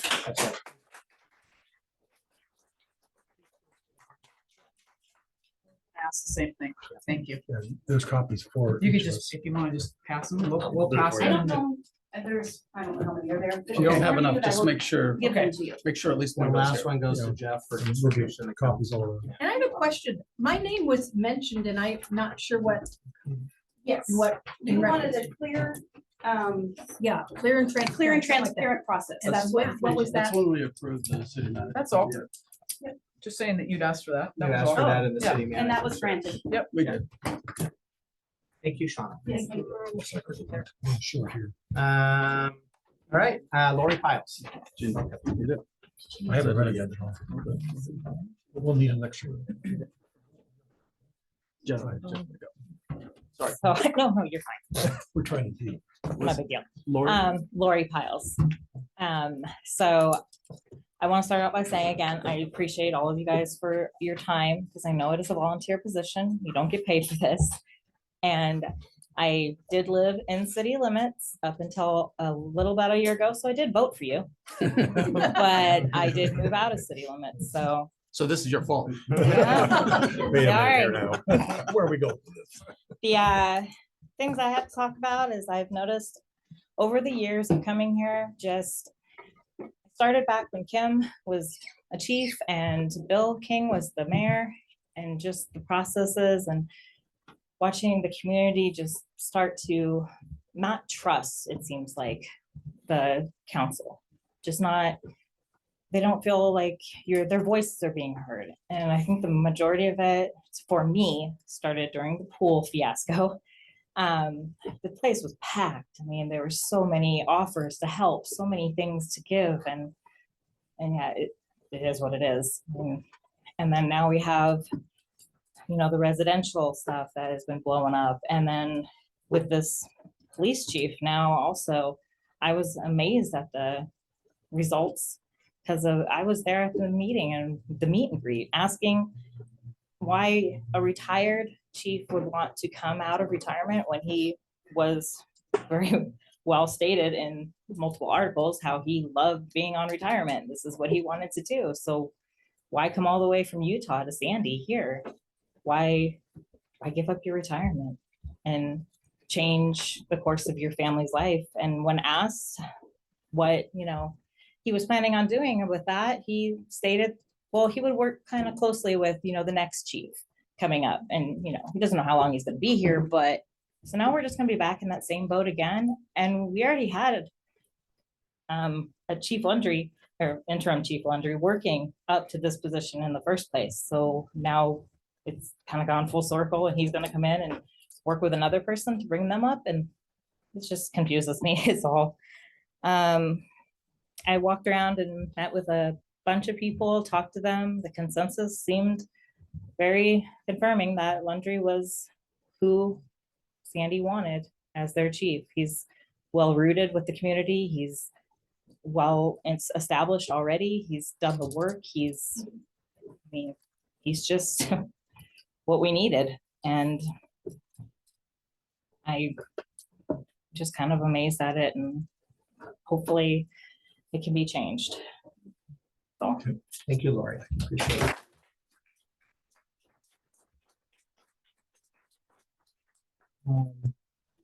Apologize if I butcher this. Jolie Fanton. You did pretty good. Since I only have 3 minutes, my name is Jolie Fanton and my address is Sandy 97055. Although I think I live outside the city limits, but if I had the opportunity to vote, I definitely would. But because I only have 3 minutes, I would like to ditto all the wonderful things that everyone said about you guys and your duties, as well as many of the, issues that we're talking about today. So what I wanted to share is that after attending the community meeting with many supporters of Sean Landry, I was obviously disappointed, extremely disappointed hearing that he was the choice. I feel that this decision conveys a failure to grasp our small town values. And I am aware that community members shared perspective on the candidates, but it seems like they fell on deaf ears and that they had no bearing on the decision. I also just want to say that while I don't live in the city limits, I work here, I shop here, I eat here, I support people. I go to a lot of meetings and do a lot of things for the community. So I hope that my comments are considered. As Lieutenant and Interim Chief of Police, Sean has proven his worth to our community 100 times over. Holding a position for 36 years doesn't equate to the value of what the SPD has already built, the leadership has already built. What we need in Sandy is already in place with momentum to move forward. Lieutenant Landry's experience with the community, the relationships, and the trust that he's earned, the support he's received, and moreover, the support that he's given to this community, the dedication on and off the job are priceless.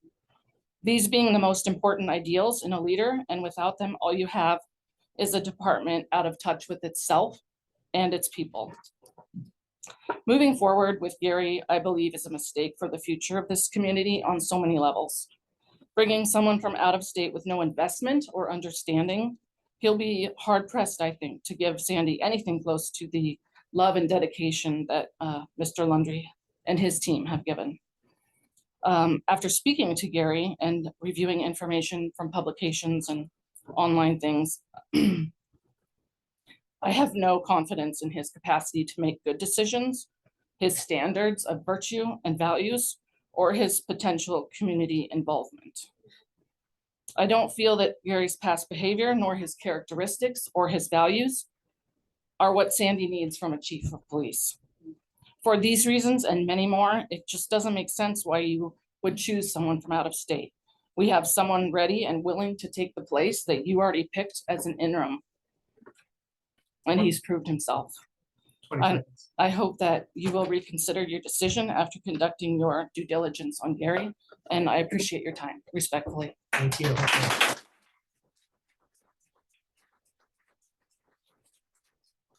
I have Kendall Pelter. Okay.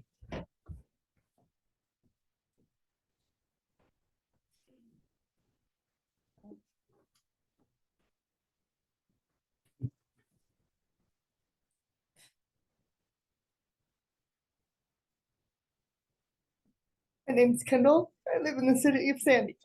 I'm in the limits of the boundary. I have a few things I want to mention.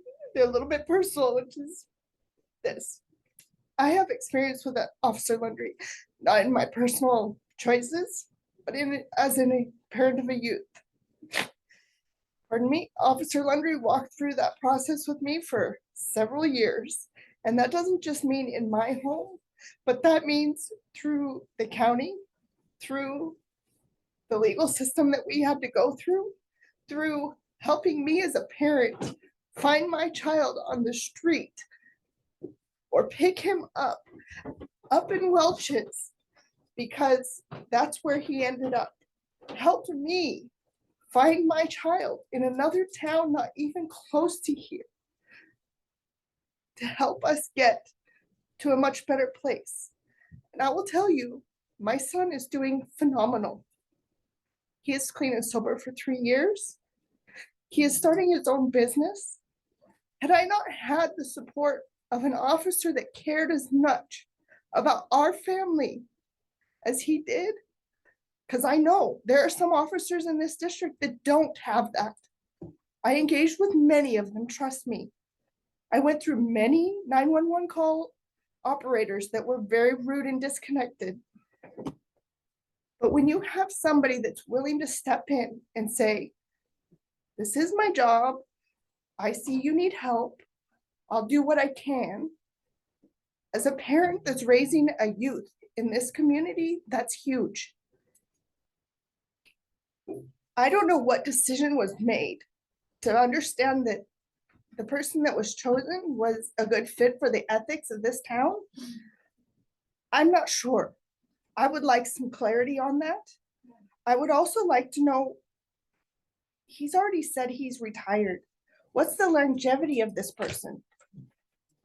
What is from what I do know or see, it very much feels to me as a pay for what you get kind of thing.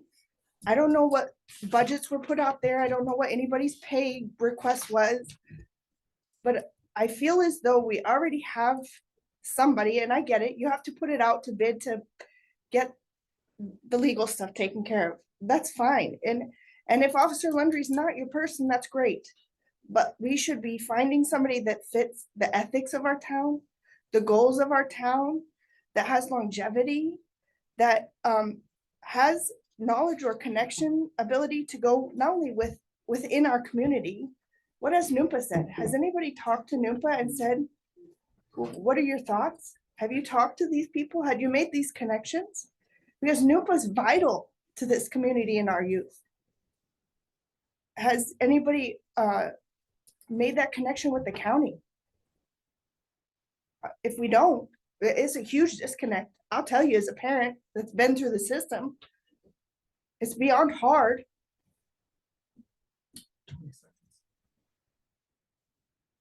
I would just say in that respect, I would request that there be more effort put in, more research be done, because what I've seen is not clear. Now I'll move on to another topic. I work with a few seniors in the town, and I would really like it if the senior center could do a bit more elevated on how they interact and engage with them.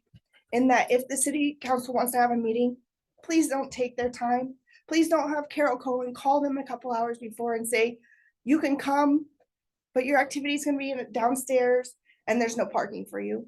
Please don't do that to them. They're already limited and very vulnerable. I would just ask that. Thank you. Thank you. Thank you, Jen.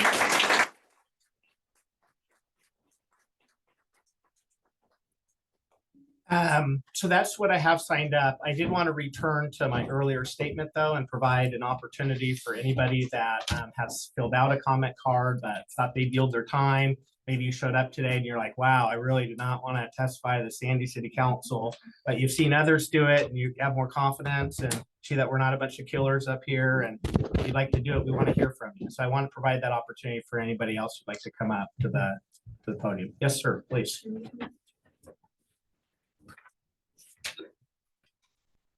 My name is Tristan Hardesty, and I live at 40250 Southeast Fish Hatchery Road.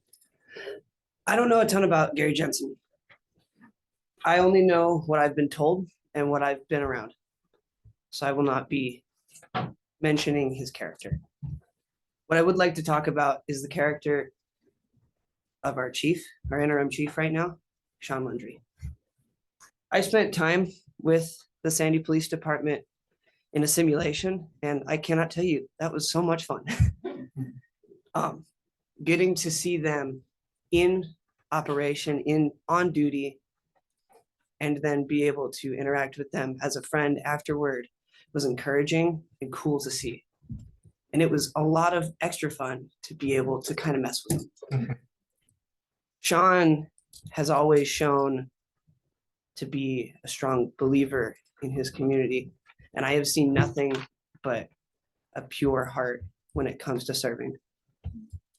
I know that he's a kind guy. I know that he is fun and that he enjoys his people. I see him serve not only as our interim police chief and on our police department, or in our police department, but I see him serve as a security officer in our church. I see him serve alongside my mom with the D31 Foundation. And I'm learning about this, his interactions with Noompa, which I think is amazing. He's connected, he's here, he's present in our community, and he is for our community.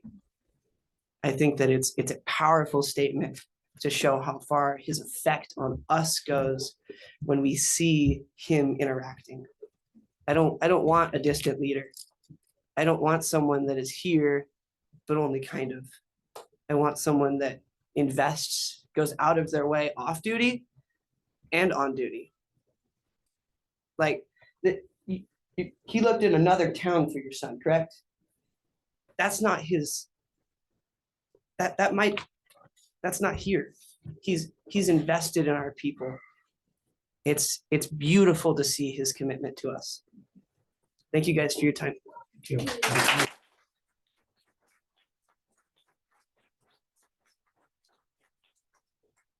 All right, well, with that, I want to just take an opportunity to thank everyone for taking time out of your evening to show up and participate in our process and communicate your feelings and thoughts on this process to our council. It's been said a couple of times, this is a decision of our city manager, Tyler Deems, and a process that was set forward where he was taking input from a lot of different people. We had the community forum, but we also had forums with peers in law enforcement, chiefs in local jurisdictions in the area that participated in an interview panel. We also had an interview panel with department heads as well. So people that would be peers of the chief within our city. And then, of course, Tyler is continually talking to members one-on-one of our council and getting our feedback and conversing and coming to a decision of his own as a city manager as to this very crucial hire for our community. Now, is that the proper process for a city to go down? That's our way. That is spelled out in our charter and our council rules and how we operate as a functioning city today. There's other cities that take the police chief position, and that's a decision that and the city manager that they have at the council level. That is not the charter that we as a council inherited, and that's what's in the charter for a very long time here in our community. It's to the city manager. But that's not to say that, and I can only speak for myself, that's not to say that individual members, including myself, do not back the decisions, maybe not every decision, Tyler, but obviously we back strongly the vast majority of those, which is why we've hired Tyler into the position, and we continue to support Tyler in that position. I think it needs to be recognized, and it was set up here, and thank you, Amy, for recognizing that, is as city councilors, we all live here in Sandy. My wife and kids, if we had an intruder, it's our Sandy police. that I'm calling and relying to respond. My two daughters go to Oregon Trail school district schools. And so I know as parents, we always think about that call, right?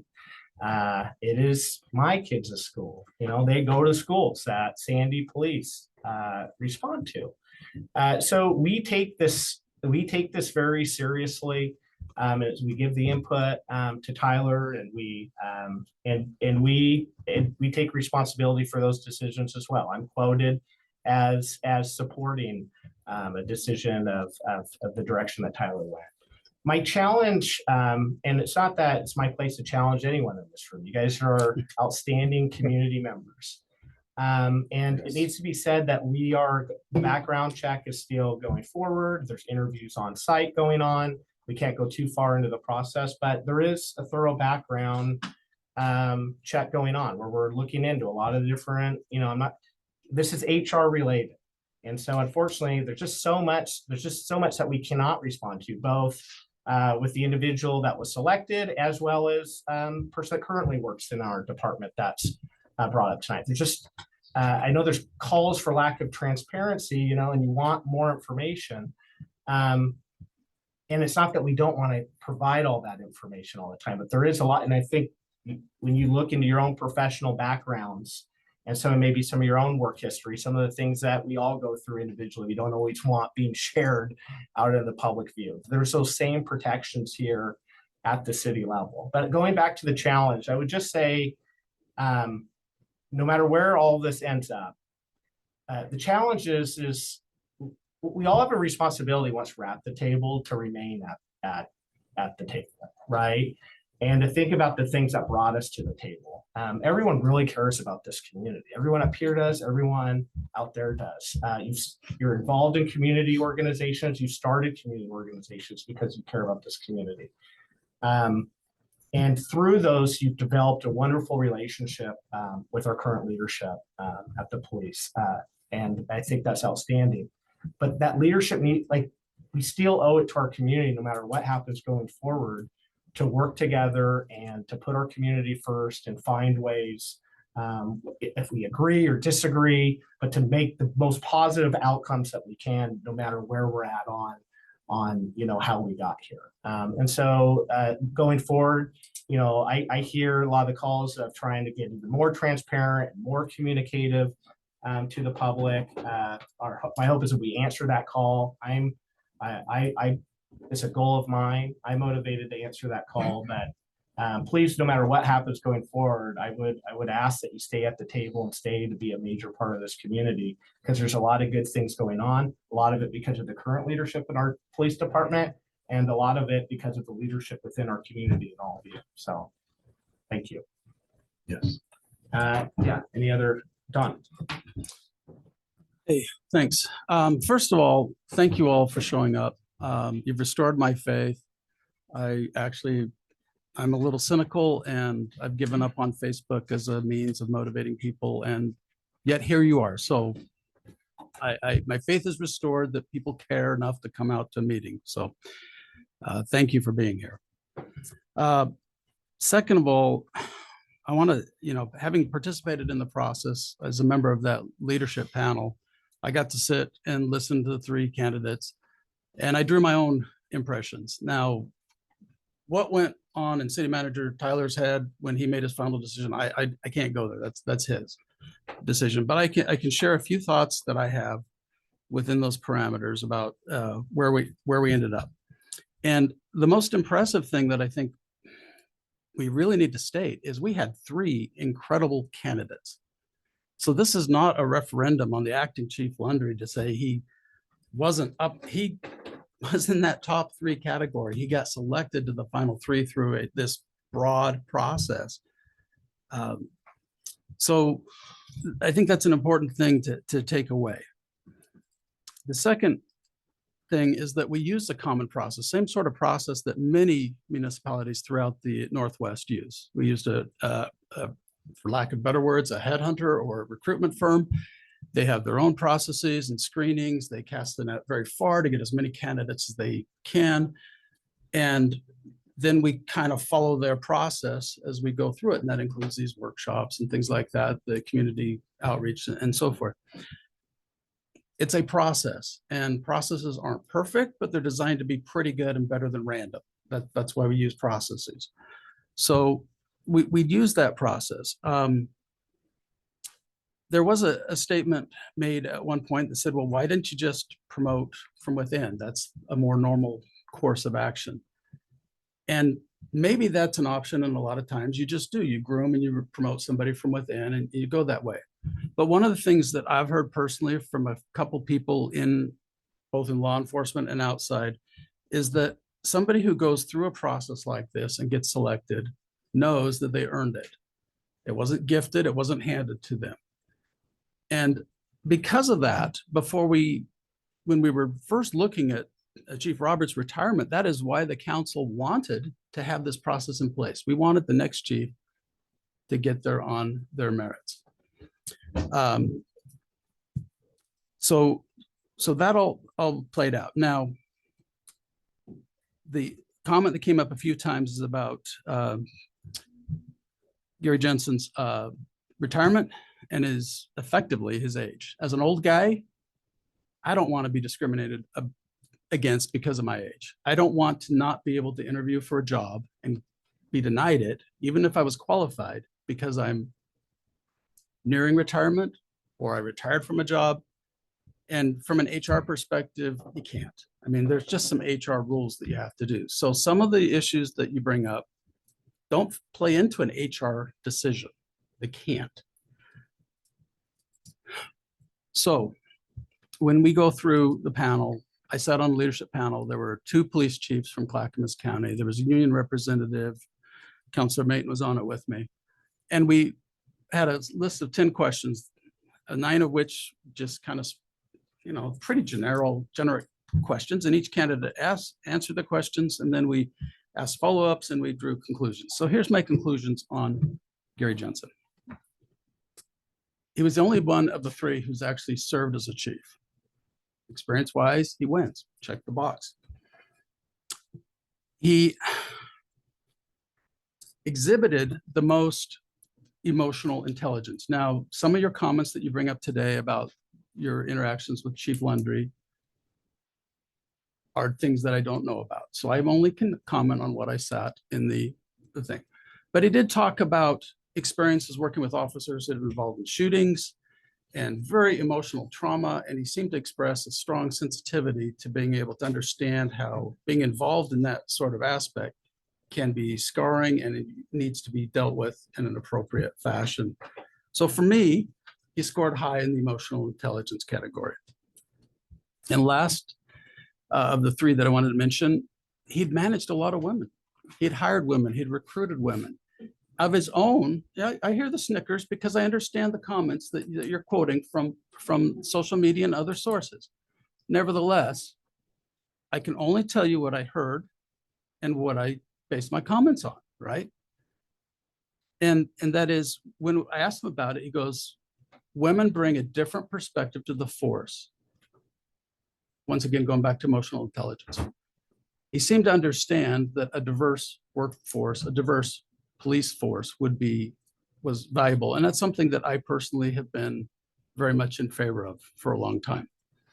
So for me, that is why he was the leading candidate.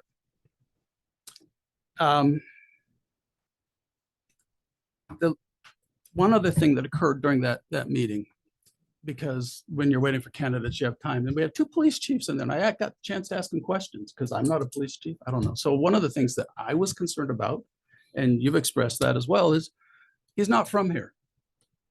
And he doesn't know Oregon. In Oregon, we've got some strange laws. We got a lot of unique stuff, not to mention just the local things that have already been mentioned.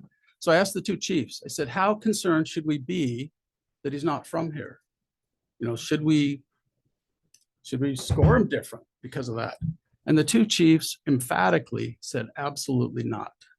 Pick the best person. They can learn and will learn quickly what they need to learn to be effective. And that's 2 chiefs that are serving in Clackamas County. So I can only go on that kind of data. That's where I came from. That said, once again, I was asked about my relationship with acting chief Lundry and how his relationship's been with the council, and it's been fantastic. That's not the issue. That wasn't the issue. This isn't against any candidate. This is us working through a process and getting the best candidate we could with the information and using the process. Thank you, Mayor. Thank you. Other comments before we move forward on the agenda? Chris. Well, I'll only go because you mentioned my name in it. I was the other council member that was on that leadership meeting in those top three. And I'll echo what Councilor Hunkson said about the top three candidates being there. All three of them had the qualities, the attributes, at least what was presented to us. And if you remember back to the process of the leadership team, when we got there, we were handed a folder, and then that folder had the resume. So we're looking at the resume and that's it. And we say, these are their professional attributes. And then we're given a list of questions to ask. Those questions, we get answers and we compare all three applicants. With that, I could say halfway through or 2/3 of the way through, it was a clear for me. It was clear it was either going to be Lundry or Jensen as my selection. And I needed to get through the rest of the questions and get the feedback and support from the other people that were on the committee panel. When that happened, we gave our questions or our answers to the city manager so he could make that difficult decision. And I've gone on the record to support any decision that Tyler makes because I'm a council member for him. The news media is that articles that I've seen and the social media posts that I've seen after that have caused me to have question or concern about that process itself and how we could learn more going into it. But more importantly, what I thought back to was this process isn't over. As the mayor said earlier, the offer is contingent on a background check. And that's being conducted right now. And we can't talk about its specificity, but it's not been concluded yet. So my hope is all of the stuff you see online as people bringing up, as comments being made are going to be brought to the people that are reviewing that background information, which I believe is our HR department, and they'll make the best professional decision based on that background. So it's not over yet. And I do appreciate the feedback that people have given towards this process. And something that you said, Mayor, was about the charter. The charter has been around for a very long time. This is the way we have to follow, or the rules that we have to follow as a city council. So I do support the process that we went through. It was expansive. There was more than one meeting, more than the public meeting. There was a lot of information that our city manager had to put on his plate to decide what this position was. And I'm sure it was a tough decision knowing that we had an internal candidate that was so popular in the market. But that was the decision that was made. But remember that the process is still ongoing and it hasn't been finalized. All right. My name's dropped a lot in some of the things I've noticed, but I honestly, I think these guys were involved in it. I think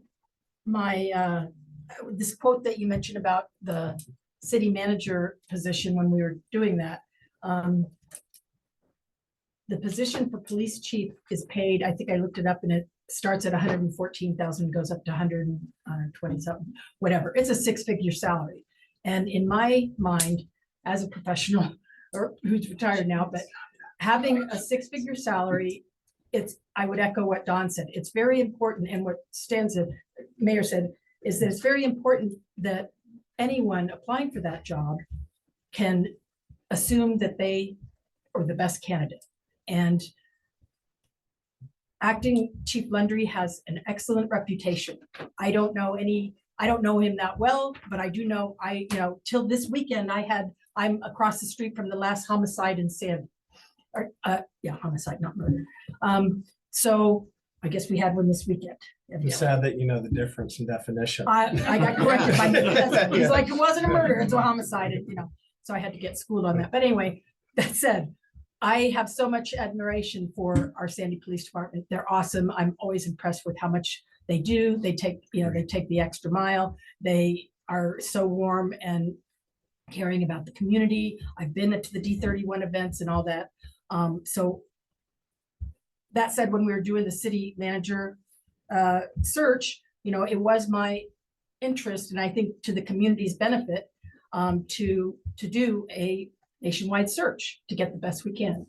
I wasn't involved in the selection, and I wasn't involved in, other than the same meeting that you guys went to, and I met a couple of you there. That was my, exposure to it. That said, my experience with Tyler is that Tyler's been here, what, 9, 10 years?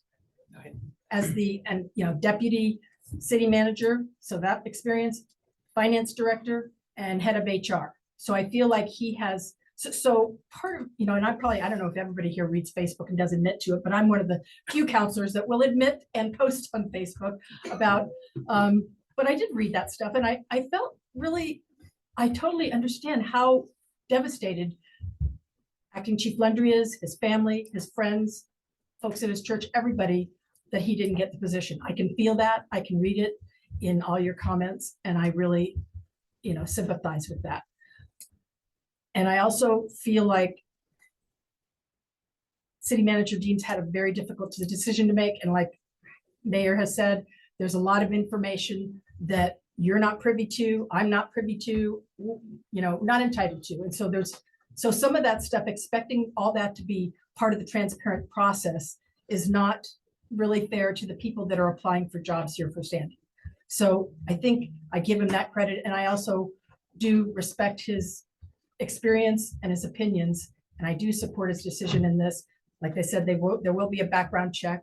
There was already quite a bit of, investigation. So I don't know, I even if you don't put down a reference, I believe that they did talk to folks in Logan. I can't imagine they didn't, but that's for them to share. But it is important to kind of get all, as much information as you can. And then the background check is kind of the final part of it. I hope that, I guess my wish here is that I was just disappointed at some of the tone of some of the comments on Facebook and the lack of giving this new person a chance, and the important role that all of you play, and also Acting Chief Landry plays in this transition, assuming he is able to keep the position. It's a rough transition to come into. And that, I don't think that really helps our community, our police department to work as a team. And, I understand everybody's got a lot of comments and concerns and opinions and scuttlebutt and Facebook stuff that's been posted, but I am concerned that going forward, we're able to kind of unite around our police department, because they're awesome, and I hope they continue to be. So I'm hopeful for the future. All right, we're going to move ahead with our city council meeting. You are all, as always, more than welcome to stay for that, but you're also welcome to leave if you have other things you'd like to go do this evening. Should we take 5 minutes? We'll go ahead. We're going to take, we'll break for 3 to 5 minutes here. We'll get back at it. Thank you so much.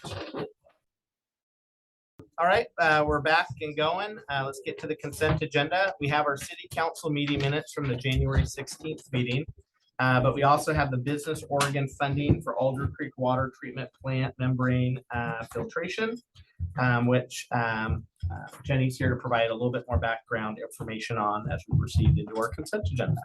Jenny.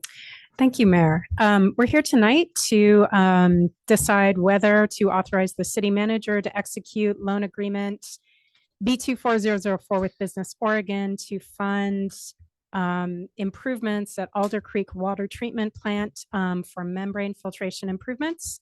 This is part of the master plan, as well as been adopted into the city comprehensive plan. We've been working towards this for a while, and we have a conceptual design report that was finished in 2023, which recommended installing a package membrane treatment system at Alder Creek. Alder Creek is our primary water supply. It's our most economical water supply. There's also an urgency of replacing the existing system. It's at the end of its useful life. Business Oregon has been an incredible partner to us. They offer below market interest rate loans. We did have a competitive process. We were awarded this in December. This loan for $9.5 million has an interim interest rate at 3.02%, which will be converted to bonds, and eventually that will be repaid at 3.77% over 20 years. This is included in the FCS rate model, and this source of funding is preferable over other other debt financing because of its lower market interest rates. That's fine. That's fine, thank you. We recommend, that's it, sorry. We recommend council authorize the city manager to execute this loan. Thank you, Jenny. You don't have Is there a a choice. is there a motion to adopt the consent agenda? I motion that we adopt the consent agenda. A second. All right, there's a motion to adopt the consent agenda by Counselor Walker, a second by Counselor Exner. All those in favor signify by saying aye. Aye. Opposed, nays. Motion carries. Thank you, Jenny. Thank you. Appreciate it. Thank you. Let's move ahead to just the most patient auditor of all time, who sat through both our public comment and our break. Thank you so much. Really appreciate it, Tim. Good to see you again, and looking forward to hearing the results of our fiscal year end audit. Welcome. Great, thank you. It's great to be here.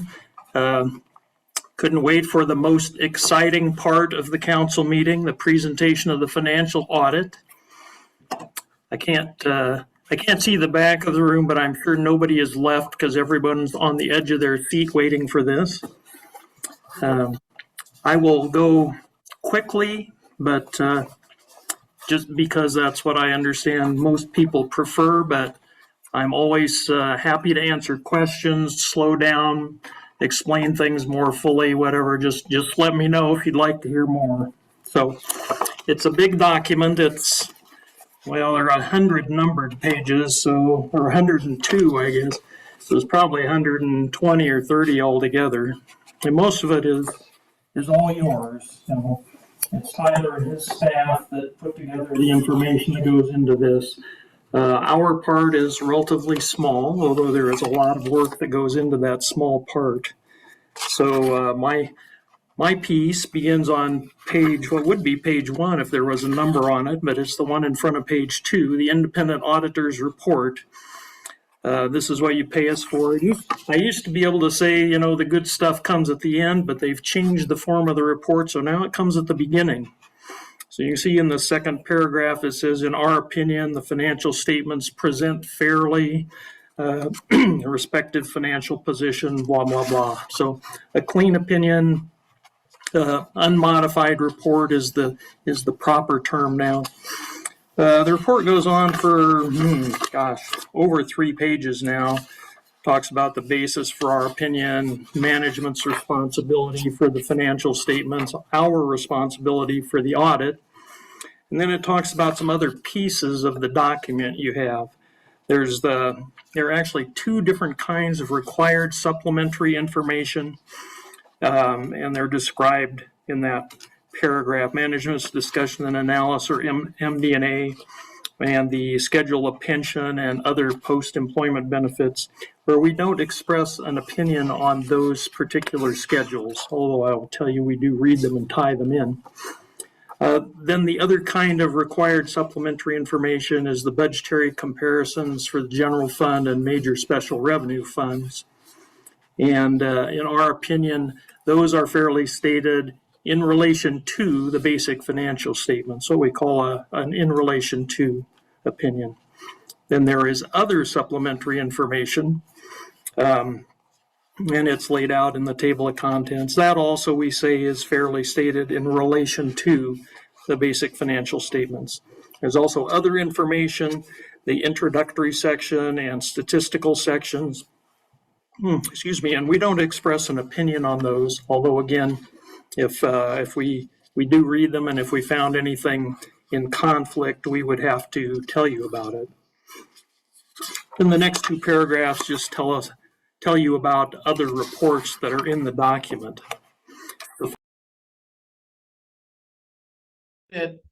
Tim. Oh no. Tim, you muted. You got to unmute. I don't know how it happened, but you bumped something. No, sorry, I'm flipping pages here and I must have hit something. So I'll start over from the beginning. No, just kidding. After my report comes management's discussion and analysis, the MD&A. If you don't read the full 100 and some pages, I recommend everybody read this part. It's a great summary of what the rest of it is, gives you highlights, gives you some comparative information that the basic financial statements don't give you.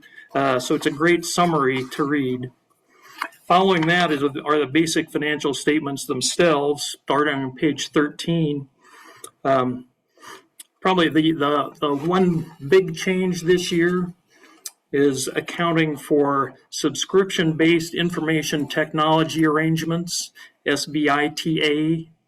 So you can impress your friends with talking about SBITAs, or stop conversation at cocktail parties, or whatever. So SBITAs are now recorded on the balance sheet as a capital asset.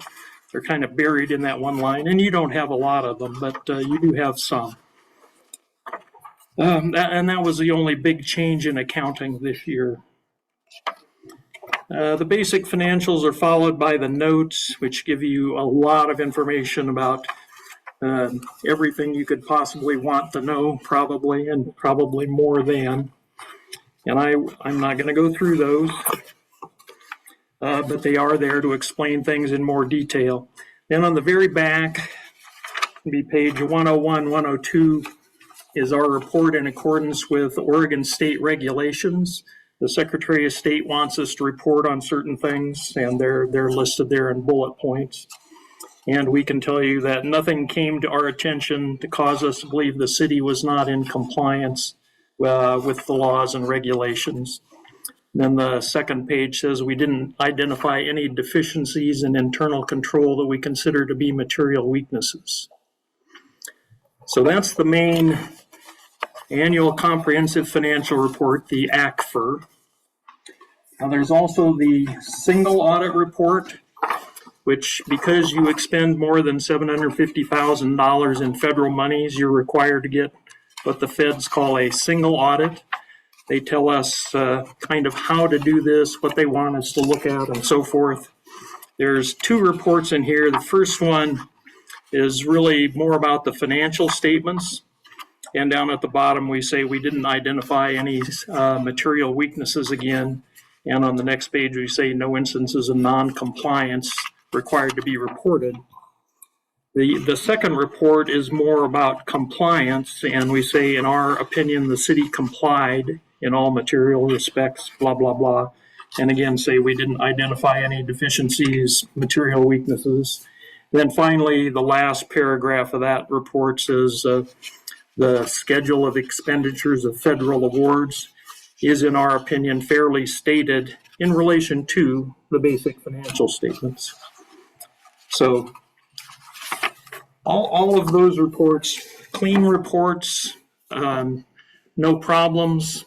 The staff, your staff did a good job. We appreciate that. I also have the report here on the Sandy Urban Renewal Agency. I don't know if you want to go through that as well. I can tell you it's kind of the same thing. The financial statements are fairly presented. And again, there is a management's discussion and analysis, and there is a report on the back in accordance with government auditing standards, which again found no issues. Oh, and also Oregon state regulations on the very back. So, happy to take questions, happy to talk about any part of that more, but I know most of you probably want to get on to other business, as exciting as the audit is. Well, I mean, there what any- are we going to harass Tyler for? I mean, Yeah, right. that's right. Those are the only things that make a difference. Carl has his annual question. Yeah, I think I've got a dozen of these anyway. I'm tired of hearing. I used to get these things in big paper copies, and I don't know what to do with those things after a while. But Still have some if you want them. I actually still have several of them. But anyway, the question I have is we've been doing a lot of getting into loans for a number of different reasons, all of them good reasons for it, and I appreciate all that.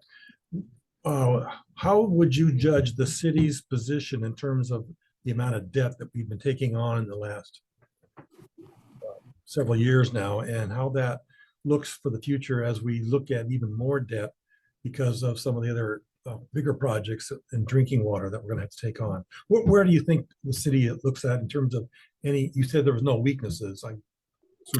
Well, that's material weaknesses in internal control. That doesn't necessarily say anything about financial condition. So, but the financial statements themselves are your guide to the city's financial position. I will say I can only compare you to some of our other clients, some of our other cities. I mean, I look down there at your, there's two kinds of statements in here. There's the what they call the entity-wide statements, which are pages 13 and 14, and then there are the fund statements, which are like 15 through 18. Oh, actually, they go on further than that, 20 through 23. The entity-wide statements are done on a basis similar to a commercial business, so there's no what I might call gimmicks with playing around with timing of receipts and disbursements. I mean, this is full accrual. If you incur an expense, they're on the entity-wide statements. And on your entity-wide statements, your total net position, if you were a commercial business, that would be your equity, is positive. I mean, it's 40 million for governmental activities, 30 million for business type activities. I have a number of city clients where those numbers are not positive. So, I mean, in that sense, I would say it's very good. And you look at your long-term debt. In the governmental activities right now, it's only the long-term portion is only 12 million versus your net position of 40 million. I'd say that's a good ratio. A lot of commercial businesses would like to have that kind of ratio. The business type activities, which is, your water, sewer, stormwater, telecommunications, it's a little different. It's about a 1-to-1. The long-term debt's around 30 million and your net position is around 30 million. But again, 1-to-1 is not a bad ratio. So I'd say the city's actually in pretty good condition. Thanks. Thank you. Cool. All right. Well, appreciate your time, Tim. Thank you. Sure, no problem. Any other questions? The auditors do work for you, so please don't hesitate to contact me directly if you have other questions or want to talk about any part of this. Happy to do it. Appreciate it. Good seeing you again. All right, thanks very much. Now have a good evening. Do you guys have comments? I'm Oh, sorry. wait. I was reading goodbye. Oh, okay. No, I have just a comment that, I read some kind of cut to the chase, but, basically everything said, given, during our audit, we did not identify any deficiency in internal control over compliance that we consider to be material weaknesses. So that was kind of the repeat, because I was trying to kind of figure out, did they find anything, and so I just want to recognize, Tyler's work, basically working for free, because we have not had a finance director since we hired him. And now we don't need one. And now we don't need one, right? That's free. We're paying extra. But all the bureaucratic red tape that is involved in meeting all those, direct stuff is amazing that you were able to get us through a clean audit. So kudos to all. Minor findings the last couple of times, didn't we? That's right. Yeah, we did have some minor findings the last couple of years, mostly related to, Tim could speak to this maybe more directly, but Checks and stuff. ARPA, the way that we interpreted rules and then the way that those rules were changed by the federal government, and some compliance there. I'm not finding fault. No. This is improved. This is really good. I'm just trying to say I'm happy. I'm sorry. But, Congrats. findings help you identify where you need additional eyes and additional supports. And so we take those findings in stride and we make sure we improve the following year. And that's what we have before you this time. So nice. All right, let's move ahead. Creation of an advanced financing reimbursement district for 362nd and Bell Street improvements. I think we'll have a couple different options in front of us here tonight. Thank you, Mayor and Council. We are just pulling up the presentation right now. And while we do that, I will say that, as you know, Bell 362nd was a very substantial road construction project, the largest one we've had in several years, about $13 million in total. We had some feedback throughout that construction process of looking at ways to help recoup some of the expenditures related to that, to make sure that our street fund continues to be solvent and strong into the future and have enough fund balance to construct new roads and other improvements that need to happen. And so tonight we have the first in a 3-step process to provide you with some information on project cost as a whole, a couple different options for creating this advanced financing reimbursement district, and seeking your input on a couple items so we can move forward to bring it back with a public hearing and actually adopt the AFRD if the council desires. And with that, I'll turn it over to Jenny. We're on page 48 of the overall staff packet, there's not 48 slides in this. That's correct. No. All right. We can make a whole show if you'd like, but I think that's probably not the case. Thank you, Council. So we're here tonight for Council to decide whether to direct staff to pursue establishment of an advanced financing reimbursement district to recoup city utility funds invested to build 362nd and Bell Street extension improvements. I think the Council is aware of the background and the goals for building this project, but there were multiple. There were some street improvements for traffic congestion. There were some emergency access, as well as spurring economic development opportunity. Section 12.14 of the Sandy Municipal Code provides a developer, in case that the city, the ability to apply for reimbursement of some or all of the eligible costs for public improvements that may directly or indirectly benefit other property owners at the time they develop. So the way we've structured this presentation tonight is we've kind of stepped through a number of decisions to try and guide you and look for some interaction at each step of the way. In terms of the history of AFRD use in Sandy, they're fairly common, although the city acting as a developer for a public improvement is unusual. We've done about 12 in the city. The last one being done was the Viewpoint subdivision in November of 2021. So with that, I just go down. It's talking about the benefits here. And to summarize, the project cost the city $12.94 million. And so the decision to be made tonight are 4. Does the city council desire reimbursement district? If so, then what should be the interest rate and term limit? The basis of calculation or apportionment? Do we use street frontage or area? And what should be the value of the district? We as staff do have recommendations, but what I'm going to do is just step us through. And at each point, I'll turn it back over to you, Mayor, for discussion, whether or not we move forward. So the first question is, the investment made by the city decreases the cost of development of the adjacent properties. Creation of an AFRD allows city to recoup investment, allows reallocation of funds to other city utility needs, and properties are impacted only if development occurs, is kind of a summary. So the first question is, does the council wish to establish an AFRD? Yes or no? If so, we'll move through the other decisions. Is it recovered when they go for permits? At what point is that recovery occur in the development life cycle? Approximately. It recovers when they apply to develop or redevelop the property. So if they don't develop the property, there's no lien. And so that's what the term is, if you set it for 20 years, et cetera. And there is a termination of that. And is 20 years is what you're thinking? Typically, I think the others have some timeframes that are coming up on some of those other districts. So but there is a termination time. So things. There is a term. Yes. Sorry. So for me, one is this is a huge, it was just said, huge public investment for our community that we made. Absolutely, it goes to kind of this general philosophy of allowing growth to pay for itself and to allow the reimbursement of a major public right of way like that. The nuance for me is we built the road with a couple of different goals in mind.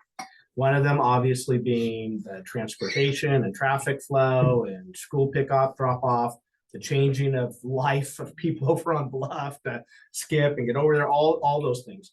But one of the things was also the ability to commercially develop those properties to be able to seize the increased tax revenue that would come into the city budget to offset our public infrastructure costs and everything else. And so all that said, the nuance for me is yes, I want reimbursed, but I want to find that sweet spot of where we can reimburse ourselves without hurting the ability for the properties to move and commercially develop. And that's really big, like top level, but that's how I'm personally thinking about this and what I've kind of heard from others. But I'll let you speak for yourselves. Well, I really ditto. I've been watching how much commercial development we've had over the last, I've been here since the late 80s, and boy, it's been very few. And I really think that we need to get reimbursed. I do think, but that sweet spot you're talking about is really crucial for me. I'll probably be focused on getting the best terms in terms of being reimbursed, but because we are looking at other areas of helps, the traffic flow, the school, all the things that we've mentioned and talked about over the last several years, have an influence on me too. But I still want to see us be able to give the best terms we can to those commercial developments, because we're going to get a lot of reimbursement from them through taxes, employment. There's a long list of things. So that's kind of where I'm at. So for me, the couple things would be this. One is, are there examples of other places that have these? And if there are, how have they worked? Have they run into issues with those properties being developed? Have they run into issues with certain commercial businesses coming in that were like, well, you know what, because of this, we're not open to coming? Because again, my number one for this project was to increase our commercial capacity and increase our tax base. And so while I do agree, I like the idea of reimbursement, I will walk right over that if it means that we're not going to be able to develop this, or it's going to delay development of Bell Street. And that's part of the problem, because my understanding is that once it's there, we can't, it's going to be hard to roll back. Absolutely. Right? Like if we learn later on. And I want to make sure we can incentivize, right? Because we want to be able to incentivize if there's a building that a commercial business that we really want to come in, and we may need to throw some carrots. I want to have the latitude to do that if we choose. So. But there's some businesses where we wouldn't necessarily mind there being a hindrance. Absolutely. I don't disagree. I don't disagree. Very dependent. Yeah. Please, Kathleen. So I have a couple questions. So this project was in the original TSP for about $3.4 million. And so my question is, I know that we paid for all this with money from a loan, $600K from the general fund. We cleaned out our street maintenance fund, which I'm very concerned about, and some of the street capital fund, and some of the sewer and water money. And so these funds are intended to, 46% would kind of make some of these, make up for that. My question is, going forward, is some of the SDCs that we collect, citywide for projects helping to pay that 3.4 million, even though it costs 12 point something? And then my other second question is, now that we've updated the TSP, but we haven't updated the transportation SDCs yet, are we able to capture some of that recovery in the future SDCs? Come to that. Do you want to Is take that- first? Well, I think I'd like to say that our code is pretty open compared to other cities. Josh is on the line. Council has a lot of discretion in setting really whatever they want and whatever they think is appropriate. There are many examples of AFRDs, and the counterpoint is, I would say, is this road would have needed to be built to develop those properties.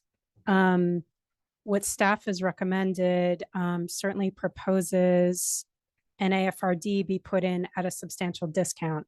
None of that includes all the attorney fee time that was used in acquiring these properties.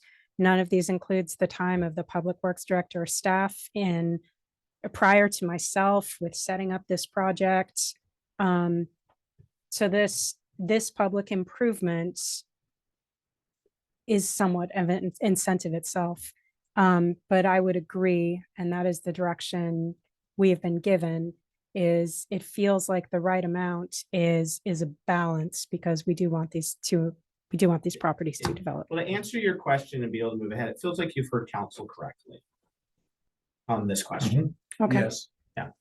If. We'll see what the next one is. But so far, you're looking good, Jenny. Well, I'm trying to like funnel us down. I know we want to get into the weeds and the details, but I'm trying to. Well, and so Chris just gave me a little side piece. He said that Gresham just did one of these in AFRD. I want to make sure I get the acronym right, for toll, and that Beaverton, yeah, and then that Beaverton is looking at doing one as well. So We is did this this for kinda- Jewelberry too. Right, But yeah. It did So- stop and slow down some development. But there's also a difference between commercial Well, development. commercial and Because- residential, a little different, but yes. Yes, it Yep. is. But still, Yep. people look at that when they Sure. do an investment. Sure. And I would hope, now I'm not sure I'm quite in your position, Lori, but I really want this to be developed. Yeah. This really needs to be developed. Yeah. Well, now that 60 seconds done, that was my thing. Now I want it developed.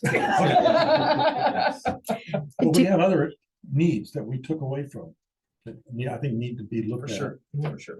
So what I heard you just say is that there was, we have 12.94 for basically construction. There's a whole, it's probably It quite could a be a bit lot more. higher. It would be a lot. So when we talk about 30 to 46%, that's of this 12.94. And in fact, it's higher than that or lower than that. Yes. When you consider the whole bill that we paid for. So I think the thing we have to look at when we're doing this is the marketability of the land with this burden that we're Incentive. throwing on top. That's of it, right. Right? Right. And we have to make sure that that burden doesn't turn somebody off, right? Now, they do have beautiful frontage. They don't, so there's a benefit they're getting. And depending on where they're building and how much land, it could be still a huge advantage to them to build there. There's a reason we had to build the road though. Because it wasn't getting, the development was not getting, no, I'm not Right, arguing. because it's over. Yeah, there's right, a so we hurdle. gotta find, so, Yeah. but I think the road would have been built if more affordable, so we just gotta find where, to your point, we just gotta Yeah. find that middle And I ground. think Well, staff's some of that was also proposals. some. There's some, I dynamics, understand where you're going, right. I don't disagree with where you're going. And also my other point I would like to make is that, if it develops in 3 or 4 years, we all know how the costs have been getting, going up. And so what it would have cost them in 4 years to build this, a lot more than 12 point. So that's on top of, the gift that, the. Well, the trick here is not to be Subsidy, too greedy that we never get anything. That's right, correct. All right, so. Yes, Counselor Walker, to your point about SDCs, I'll just be brief. Oh, right. And Josh is on the line, correct me if I'm wrong, but our understanding is that we would still collect a normal transportation SDCs when these parcels develop. This is just sort of an overlay to be reimbursed for the road development itself. And then you touched on a reimbursement with transportation SDCs, similar to what we've set up with our park SDCs. That's not in the current SDC methodology, as I understand it. If that's a desire of the council, we could definitely. So what look to you're, include so that. what you're saying is in that new methodology, because it was a couple months ago, is creating it in a way that it would allow us to go through and repair some of the roads and stuff, right? It would be very similar to what we've But done. that's with what it kind of, parks. it was allowing us Yeah. to repair the parks and all that, so this would be more maintenance Yes. type stuff of current roads. Right. Okay. Yeah. Which would translate So, also to I just think we higher want to look SDC. at, I don't see a reason we wouldn't want to look at that. So Yeah. what I heard is that this is not duplicative of a retroactive looking SDC, because we don't have that today. Right. So. So, it's- so we don't, we had the 3.4 million in there. $3.4 million of this project was in our SDCs for transportation. And so when people developed, a certain portion that covered that 3.4 million, right? I think that's too literal in accounting. Well, yeah. Yeah, but of it's course, simplified. I guess in theory, yeah, I mean, But now that it's built, what I'm hearing is with the new TSP, is this project has to go in as a, what do you call it, recovery thing, or as a recovery project to help, and not as a, So if because we, it's already done. yeah, if we did the Right. reimbursement type component to the SDCs, just translating it to parks, that's gonna allow you to reinvest in those parks that were already sort of built out with the SDCs as they were already in the master plan, or they already completed master plan components. So we could look at what that would translate to as far as a per dwelling unit cost on an SDC charge if we wanted to add that reimbursement component. Just sounds like more tools to me. Yeah. Especially Yeah. for, you know, our road maintenance, and that one's gonna take some, you know, with all the center island trees and all that stuff, and Carl complaining about the lack of visibility at every meeting We and gotta all take care of that. that. You know, Every meeting. not every, no, once a month, but you know, so that reimbursement element in our TSP, I don't know how. Yeah, we could definitely Yeah. look into that and bring that back. We're gonna be bringing the SDC methodology, or plan to, in the next month or two, so we can just look at refining that a little bit more and having some more information. And so instead of putting the cost on the developers, whoever they are at this parcel, that kind of spreads the pain out to all over the city.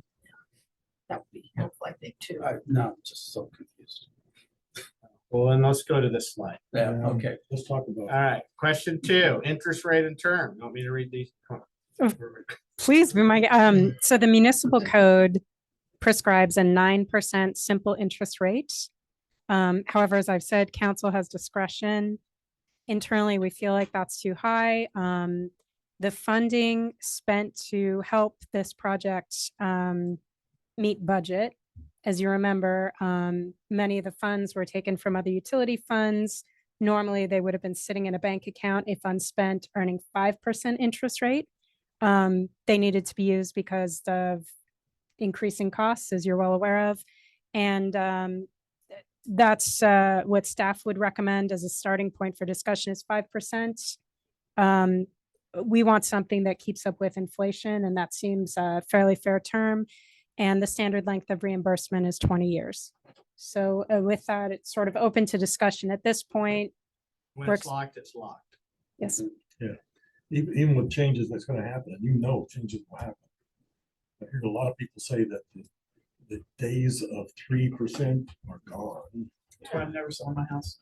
Yeah, I feel like 5's not that far away from the lowest of the low, and it's, you know, gonna be a good It one just if makes things the remain the value same. proposition that much more Yep. attractive years down Yep. the road if interest were to go higher. Yep. So I'm inclined to go even a little lower, just because I want this to be an attractive place. I would suggest maybe 4 or something, but I think that everybody in the council sounds like want this to be developed. So let's give them some encouragement. Let's give them something that, you know, obviously looks like a good deal. So maybe a little lower. So is it possible, Jenny, 'cause I know you're just coming to us with like where to go. Is it possible for you to get us what the overall reimbursement would be at a couple different interest rates? Yeah, lower than 5 though. Well, my point is, let's not go higher if there's not an appetite. Right, no, absolutely. Yeah. Yeah, lower than 5. And Let's do maybe a 3.5, a 4, and a 5. it I really don't know, only just throwing matters things the out. time, so that she has to estimate through the timing of when that would kick in that 20-year cycle, because that's where it's gonna make a difference. And what's the average rate of return the money would be at if it was sitting in that bank account? 5% is what Tyler has right now. I don't get 5% interest. in our But I'm banks. just saying, if we're not using it for this, it's sitting over there making that. If we take it out of that to give to this, why would we want to give up Right. more True. unless we're enticing something? That's That's true. Well, that's that- where I'm curious about 5 or 4.5. Yeah, that's a good point. Difference. I think- Question 3 is where you had sent them. That's the number that really is gonna have the The biggest length, bottom the line. length. I like the idea of No, the getting next slide, what percentage of the total cost are you really going after? That's the one that's the big. It is. I mean, the other thing I would consider is that this is an investment the city made, and if we set this up, we want to preserve the purchasing power of the money. If this is developed in 3 years, whatever that amount that's set, 2 million, 3 million, whatever the number is, 3 million today will not buy the same amount in 2 or 3 years. So that is what this number does. It preserves the purchasing power of that capital. And if we set it too low, you know, I don't have a crystal ball. I don't know what inflation is going to do, but that's what council has to balance. That's true. The other thing I would add is, given how many years it took us to get this far, the 20 years seems like, I don't want to offer an incentive to just, have them wait 20 years and they don't have to pay. So, making that 30 years, is that, given, again, it took us more than 10 years to get here to just build it. Is 30 years a viable option too? Well, can I comment on that? If we wait 30 years to develop that property, we've missed the boat. Yeah, We set agreed. everything too high. So Yeah. if you set it too short, though, people will look at it and say, okay, I just hang back. But still, I think if we're 20 years to develop the property, I think we missed the boat. Right. And I don't know, I mean, at what point are people hanging back? Year 15?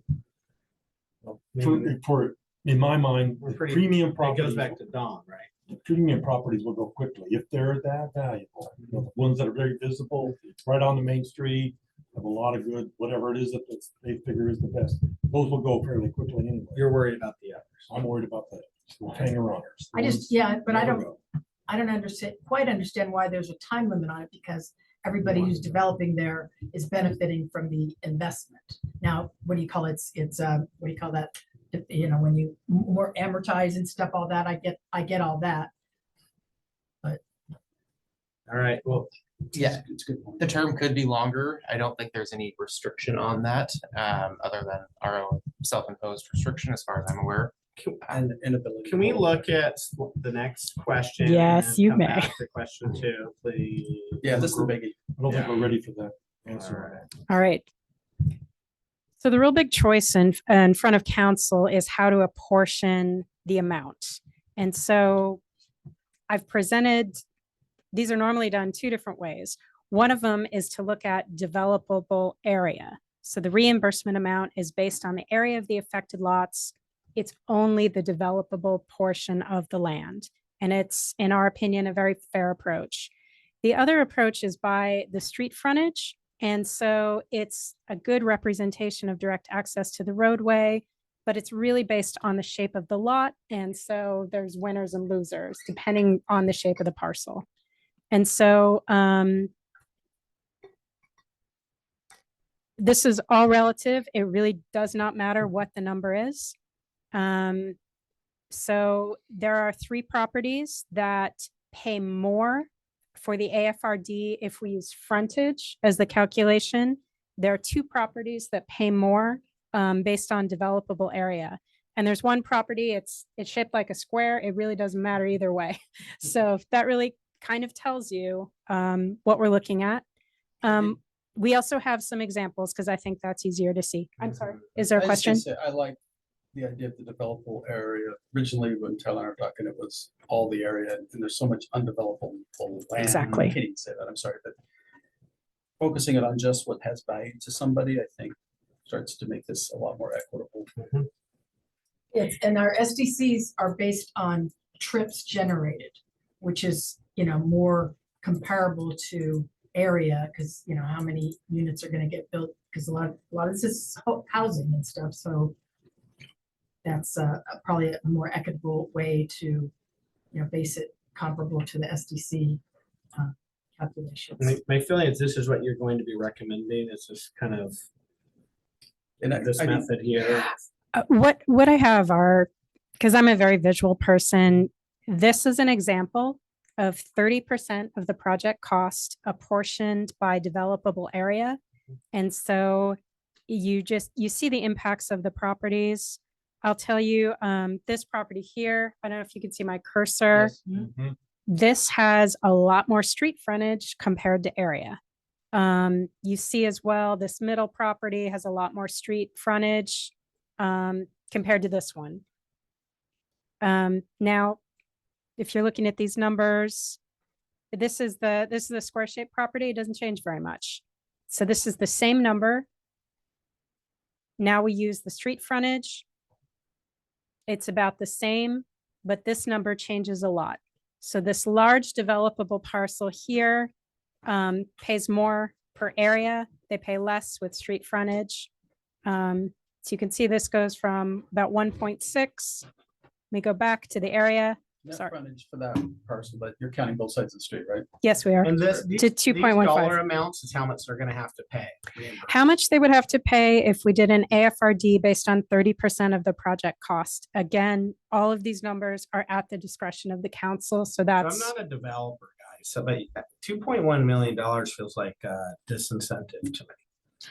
Well, it depends on what you see. But I don't know, but like I said, right, like, it's like, what's the scope of the project? What's the overall size? You know, But It but really in reality, depends on this what is you're gonna comparing develop it different, these will probably be two different developments. If you're comparing And it so that's more to, like $1 million each. but like, if you're comparing it to the developer who would have looked at that property before he put the road in, 2.15 is a bargain. Right, right. If It he's also- comparing it to somebody else who doesn't have this, then I don't know. It depends too on what kind of developer you're talking about. Somebody with really deep pockets, $1 million for the north half of that center big piece. It's not gonna be very much money for What's that property getting sold for? Oh, I mean, let's talk, I mean, to me, that's what it matters, you know, if 2.1 is a tiny little surcharge over what the property is gonna sell for, then who cares? If it's 30% of the cost of the property, then. or half. Or then, you know. And then how much more are they gonna have to put in to build up, right? And then what's the percentage of this to the overall project cost? That's what I have such a hard time visualizing the impact of this. I think that there is some stuff going on now that's, that whole piece of property, this piece we're talking about, is just under $1 million. I think that's where the advertisement is. They're asking, so the large blue parcel with double the frontage, Yeah, where the cursor is. is that just the north side of the street? No, I think the whole piece, I think that's basically Lundine's property. That's You what think it it's for sale for 1 million? is. I saw a number in there. In that- which case I'd be out. I'd be out. Well, yeah. Double It was the like price. More eight importantly, I'm something. going- No way. Actually, if it's only $1 million, I think I'm in, but I'm in a totally different way. I'm leaving here. Well, no, I need to recuse myself. You're seeing. I'm going out for it. There's several pieces of, there's several lots in that will go very well for people. That's a fairly visible piece of property. It's got a fair amount of frontage. Fairly, well, there's a creek down the middle of that next to the road that's gonna be unusable. I don't think there's enough. Well- I don't think there's enough information. I, Let me look. I'm struggling with the amount of, and nothing against what you've put together, a You have. very thorough package. Yeah. We need to know the value of the property. I'm worrying I that need we, more information. Yeah. from just a developer standpoint and Okay. it's hard. The difference between those two methods for this largest parcel is 560,000. It is, and like I did the math on the two, and it comes out to the same, like they're equal. What we get reimbursed is the same amount with both methodologies, so. But again, I just need more information to be able to make a more informed. Because what I would hate to do though is give, this property that we're really all focusing the amounts on. That's maybe the most valuable piece of property on here. It's one of the most valuable pieces of property. And so what I'd worry about is kind of giving that away and then making these less desirable properties disincentivized because we've incentivized this one so greatly, right? So how hard would it be to get, not a full-fledged appraisal, but, a simpler, quick appraisal of commercial land like that? I don't know. I mean, they can get conducted relatively quickly. The problem with commercial lands is they can be all over the board too. They can be all over the board and Who are the comps? the You cost got both could comps. That's vary the big wide, piece. wildly. Yeah, please, Chris. I'm just gonna be a little bit different because I'm actually leaning more towards the 30% of the project cost by street frontage personally. Okay. Only because I think of that property and I think of what people are gonna build on it. What's important to them, the value of them is that storefront visibility that they're gonna get. And that's the street frontage regardless of the size. It also does the opposite. It gives that incentive that Carl wanted for that builder to come in. It doesn't cost them an arm and a leg, but like you look at that parcel that's across on the other side that is now 786 instead of 576. They've got that whole run of street frontage to build on, and that's commercial. That's not gonna be residential right there. It's gonna be storefront. I want them to pay that for that visibility. But what I didn't like about it was you had a note, I think on the screen, 2 screens back, or maybe it was the 4. It said that that wasn't really easy to do. And I'll find it. Hang on one sec. I think it's. I read it somewhere. Page 50. This one here. Oh, based on lot shape, it may not correlate well with development potential. So I didn't understand what that meant. Sure. When I've looked at other AFRDs, they use the area method for developable land, especially for linear utilities like a water or sewer line, because it's a main line and it's benefiting properties, even if they're not right on that road. And it's the same for the traffic counts on that road. So that's what we were trying to convey. And that felt almost like a recommendation to go for by area. That's when we looked at it, that's what we thought was fair. But I mean, this council has a lot of discretion in this. And I've been trying to bring you down before we get into the numbers. And I know we want to get into the numbers. I don't know if this is helpful, but I do have a breakout of the various pieces of the project. And for right-of-way acquisition, we spent 1.5 million just on the right-of-way for the road. Now that did include moving a business as well as some storage and some other costs. So 2/3 of that were borne by a single property. Was what? Single Or by property. what? Single property. Right. Can So you're we- saying they've already been reimbursed quite a bit. No, mean, I'm trying to put, I'm trying to put this. I love what's being talked about, though. We paid for that business to move. Yeah, right. We reimbursed that business 1.5 and we million. bought their property at fair. At 1.5 $5 million. million, more than the whole. Well, no, parcel? this was all of the right of way and everything we had to do to close and settle on these properties. So when I think about the developable area, which is what, 94, 96 acres of this whole site, I mean, we're just talking a tiny little sliver for that road. So There's no way that parcel's worth just $1 million then. So, Well, it is in its undeveloped state. You put utilities in there, you start putting in connects and roads and on and on and on, then it really multiplies. That's where the money As is. we invest developers. more of our money into the property. We purchased it in undeveloped state. Yeah, that's right. yes, yeah. So do you want something to happen out there or not? Right. That's really, to me, that's the Yeah. question. Yeah. If you don't want something to happen out there and you're just gonna sit there for just 20 years, put a big number on this thing. If you want it to sell. Well, that right away develop. needed to happen for everything else to get more. Oh, value. there's more than just. Don? So I got a question, and there's 2 questions really. Most of this is in the urban renewal or just part of it? The vast majority is in the. In the urban Yep. renewal. Is it possible to put this AFRD on there and have urban renewal pay for it? What do you mean pay for it? It's already. No, he's talking about I'm talking about getting shifting money urban from A to renewal. B. He's So if talking you about want- getting restricted so- money into more unrestricted spots. Right, so if you go ahead and put this in place, and then we want to incentivize that one big box thing, and we gotta remove a $2.1 million charge, could we use urban renewal to do that? So I will say that this project was listed as an eligible urban renewal project in the urban renewal plan. There was a hesitation to spend urban renewal dollars on this project previously because of other priorities within the urban renewal fund that we were researching and looking at for the last several years. So we opted not to spend any urban renewal money on this. I want to confirm with legal on the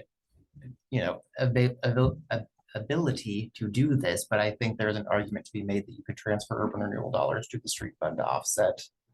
Now, I a would portion ask of you the to take a construction. week and sleep on it, Don. Yeah, Really, really think about No, it. so, Yeah. so I'm just trying to look at, okay, I'm really concerned. Do I we know, put yeah. something too big out there and suddenly we're sitting on an empty property for 20 years? I don't want that. What are our options in that event to come back and change our mind, so to speak? Yep. That's what I'm looking at. I'm not suggesting I support it. I'm asking. Yeah. So there's another. No, he's fine. He's fine. Oh, okay. There's another thing that we could do, we could look at the planning part of this thing a little bit and see if there is a way to divide some of these lots into smaller gulps. So our planning department could get into the business. Maybe that's something we should look into as well. Smaller lots make it easier to handle. Maybe some of these lots are pretty big, and so maybe it is $1 million to buy that one big piece. Maybe we can divide it in and get it into dividable lots. That's something that maybe the planning department could present to us, see if there's an economical way to make that more viable. Only the 2 lots to the left are in the urban renewal boundary. I was All gonna the say, I stuff to didn't the think right it was is out. much. I didn't think it was much. Well, I mean, Okay. that's half the acreage. Right, but the number of lots is small. The 2 big ones. Yes.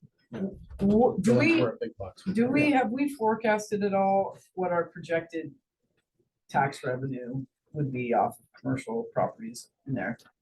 No, because it's hard to project, given that we don't know what would be developed, like what's the type of equipment, or, you know, what's the building value, how much actually gets developed versus what's a parking lot, or. I heard it's gonna be an MLB stadium. It's not big enough. It's not big enough.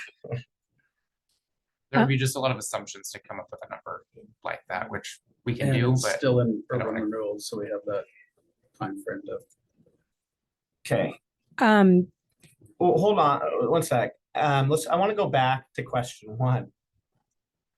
So, right, so just after receiving all kind of the information we have, before we put staff doing too much more follow-up work to answer questions, just going back to question 1 is, do we want to continue down this process, right, and put staff time towards this? And is this something that, looking at the decision points we're going to have to make and what it does, do we want to continue to investigate this? I'm not pushing us away No. from it. I just want to go back to that original. Well, question. in my mind, to answer your question, short answer, Yeah.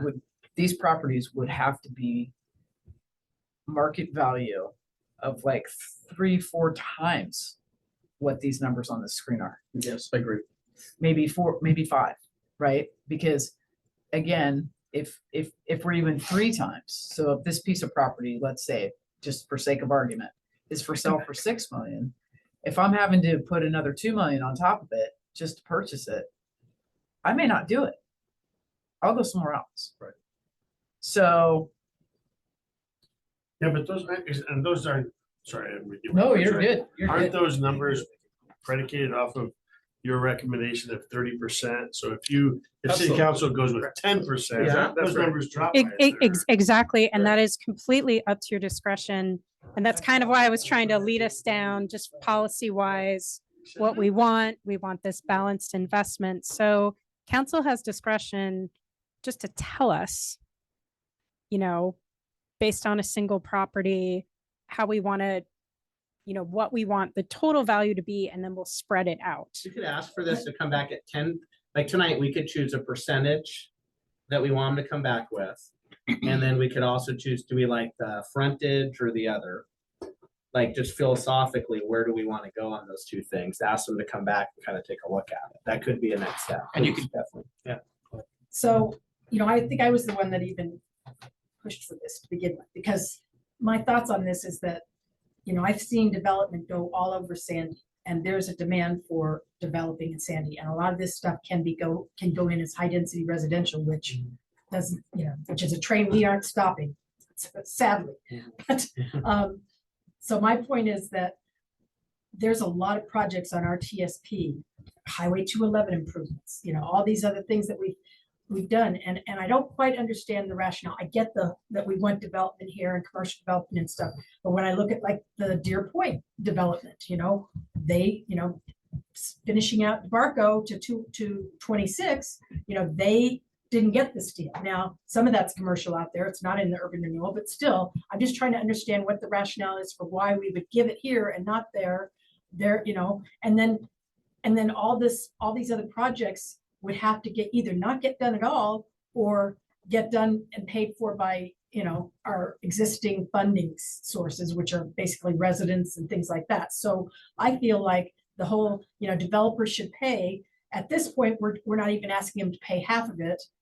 I think that, you know, we don't know what the financial cost, you know, what the profitability is of these parcels.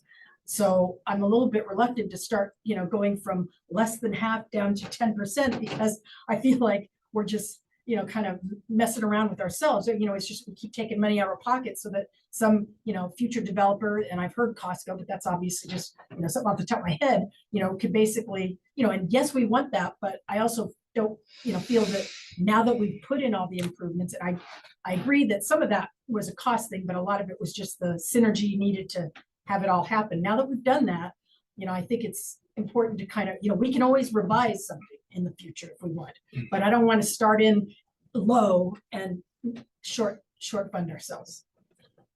So I watched this thing go on for, just like all of us have also watched. There basically has not been, but just very little commercial development in Sandy. For whatever reasons, we have the Walgreens is a commercial development that's happened in the last, call it 30 years. And if you want to consider Fred Meyer. Well, Fred Meyer. Goodwill. It's supposed to be a nonprofit, and I look at the Historical Society building, and I look at the county building that was just on there at 10/19/26. I'm just looking at the need for bringing in commercial, deep pocket kinds of businesses, and Sandy just has not been able to do that very well. Admittedly, there are some that happen, but in the last 30 years I've watched this thing, it just hasn't been as successful as you look at some of the cities around us. So what's the reasoning behind that? Is it because we are not a destination? Is it because we have difficult planning rules? Is it because we don't have the kind of draw card that people would like to see show up here? People don't think we are the kind of community that draws that kind of commercial business. Maybe any one of those, but I look at the more we throw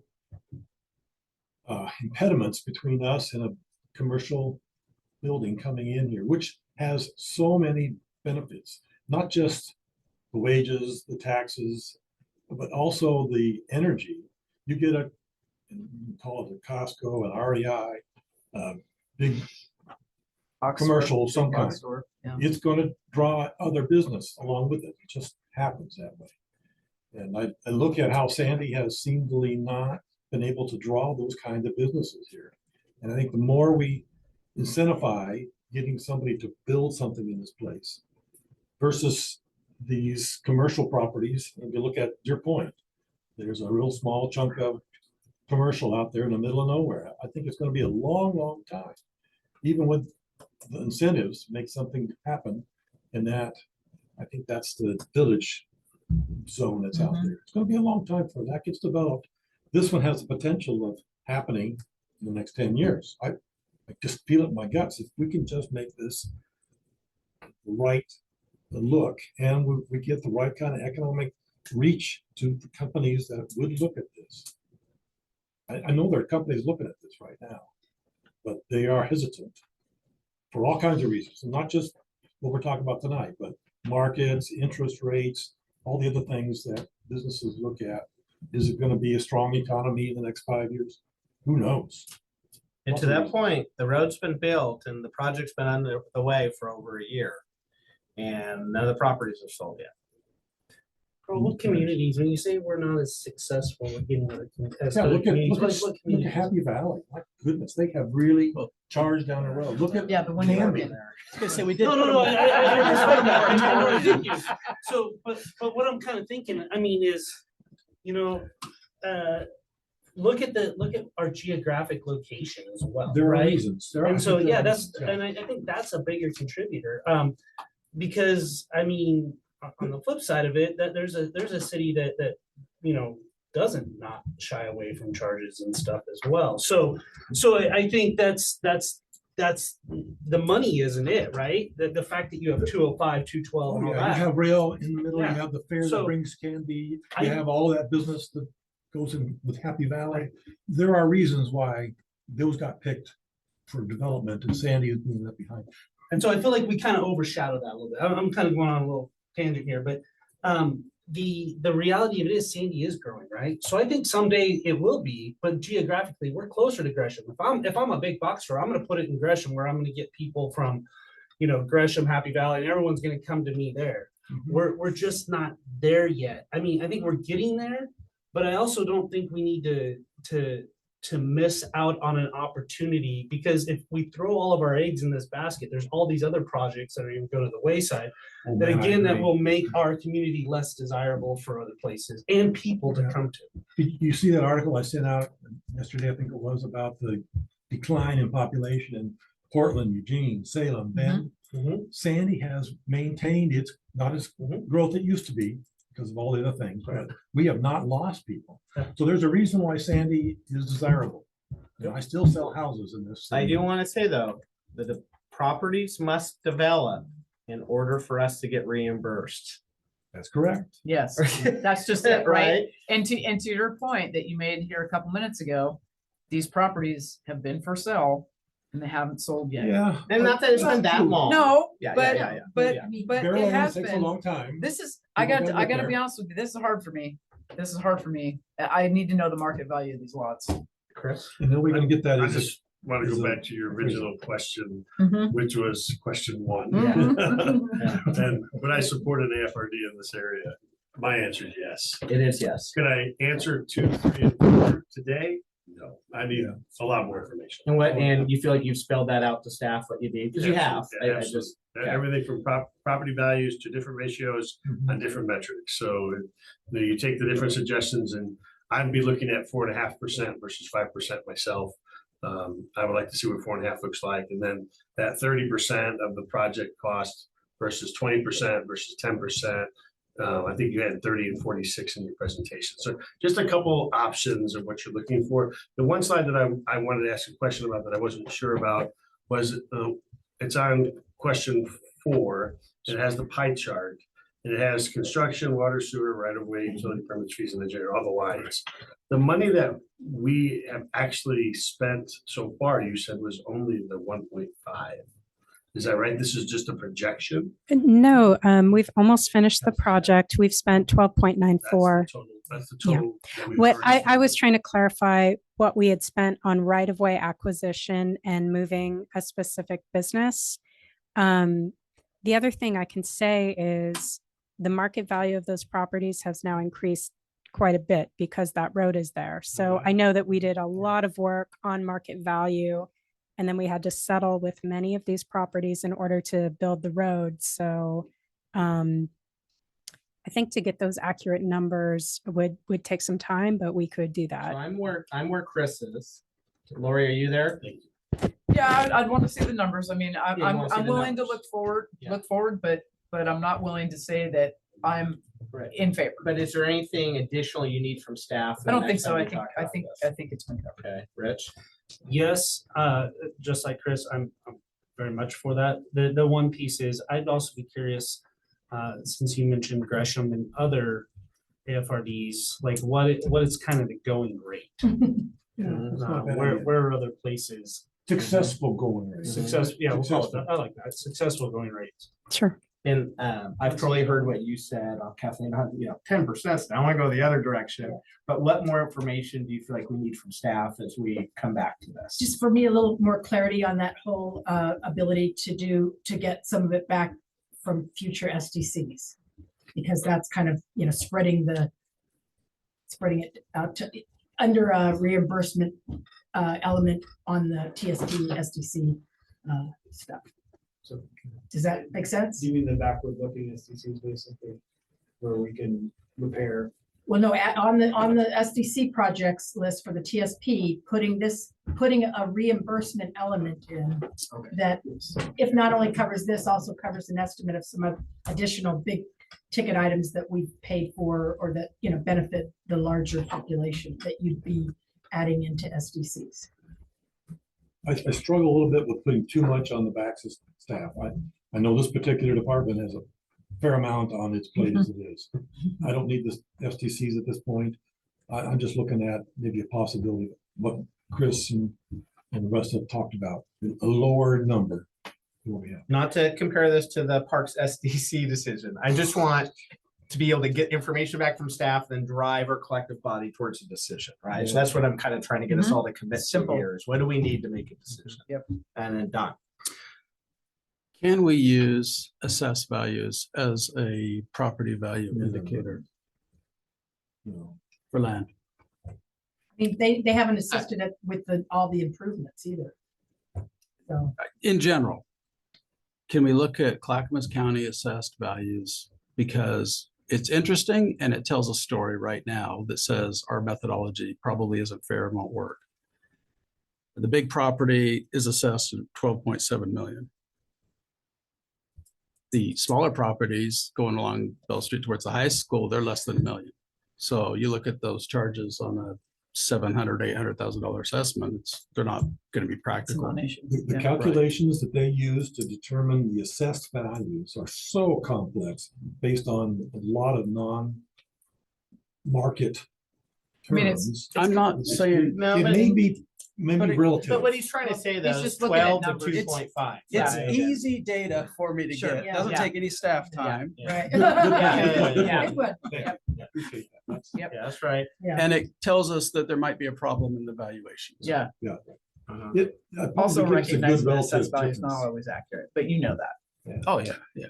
I mean, what are you feeling, Tyler? We were just ruining your week. No. Well, it's been a bad week, so I want to.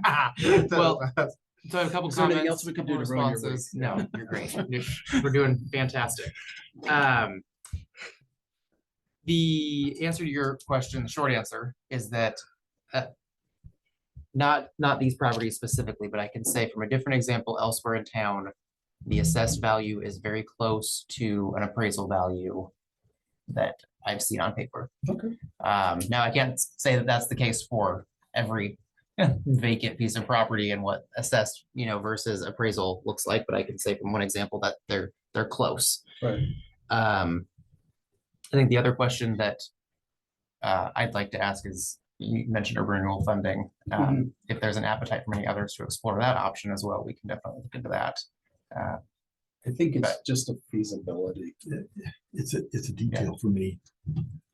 Just check just ask the question. Don't spend a lot of time on it. Exactly. But I like I like his budget trickery. I like that.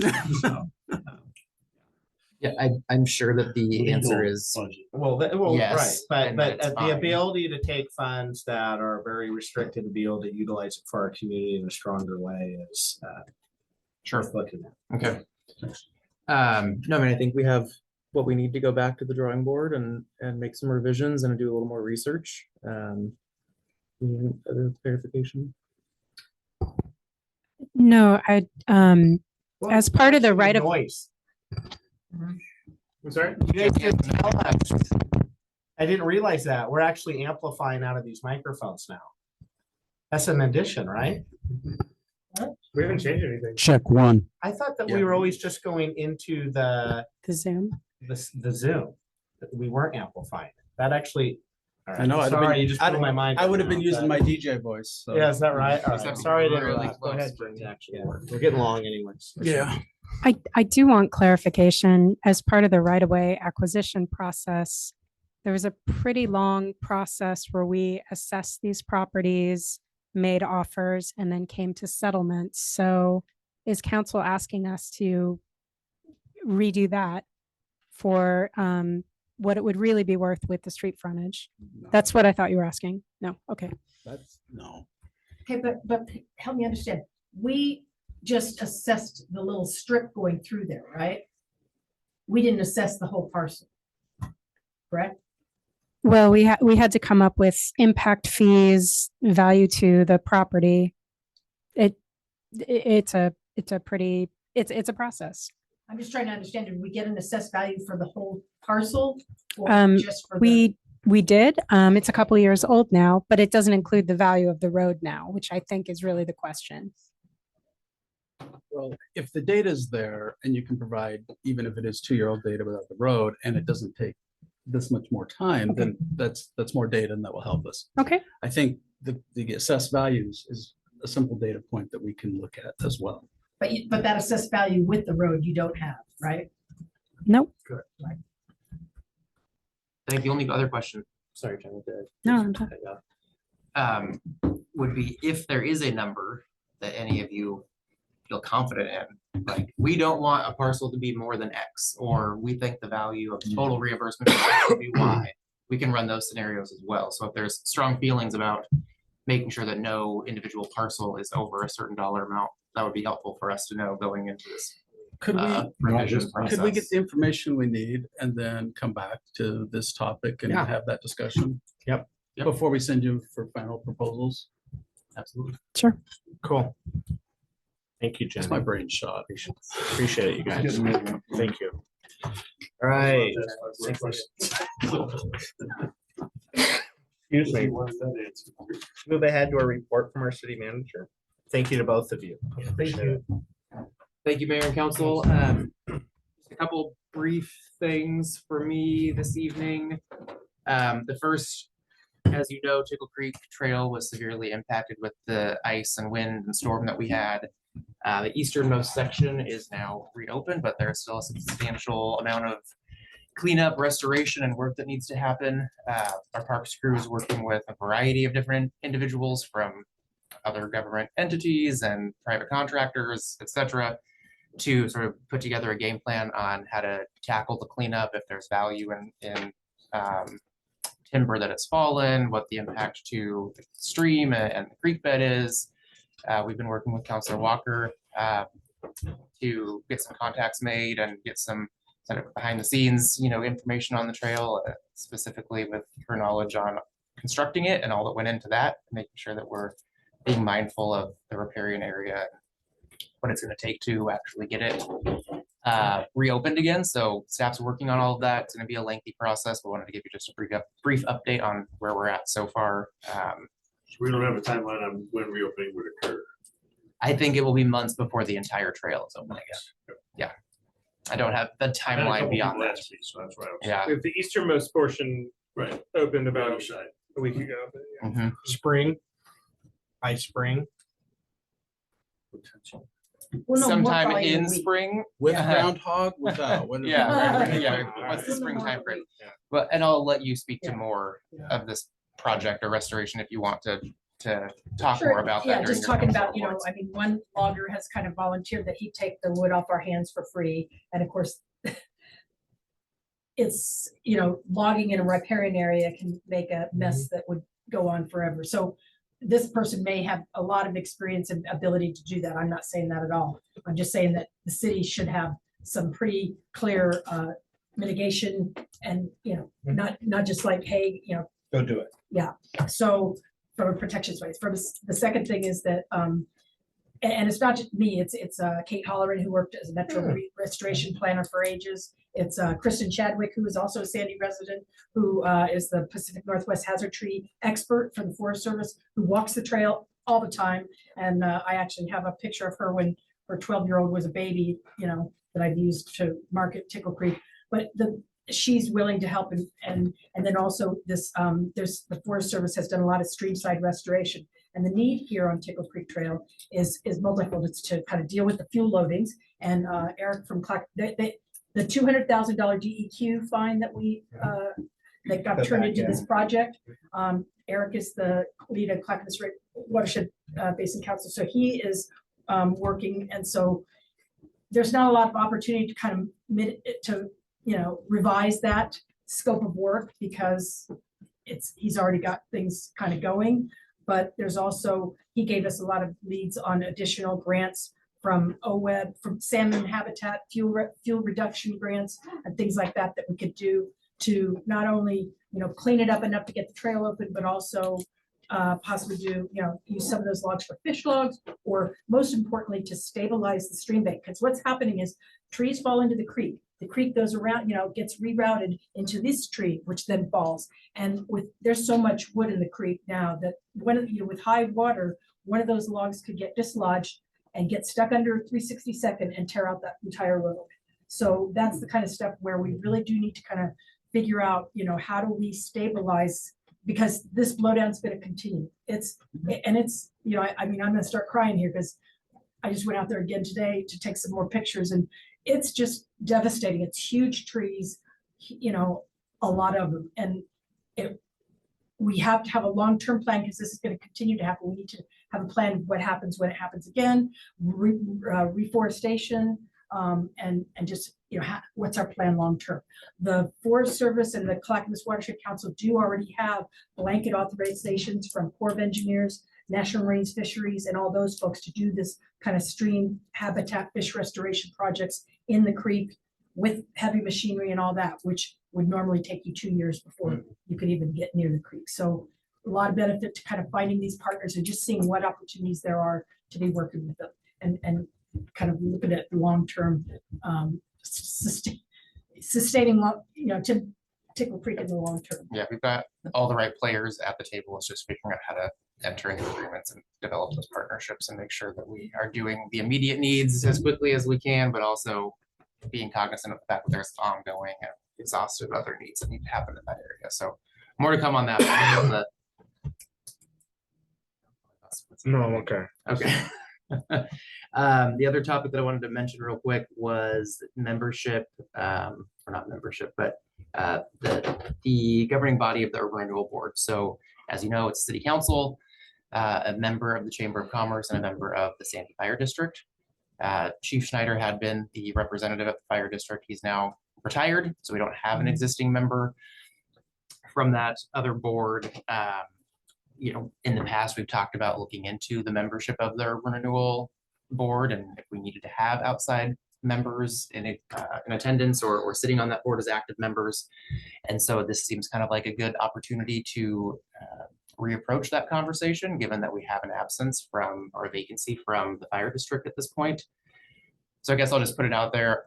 Is the council interested in having that conversation now, bringing that back as early as the next council meeting to discuss? Let me know if you guys disagree, but I'd like to see you guys call around to some neighboring communities that have some urban renewal districts, kind of ask how their boards are comprised, you know, give us that feedback, and then I think you're right. I think it's a good time to have that conversation as to how ours is built. You guys Can agree we have with that in council? We don't have to have that in urban renewal, do we?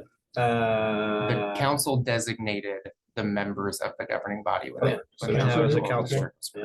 I think you still need to get at least some response from the fire board.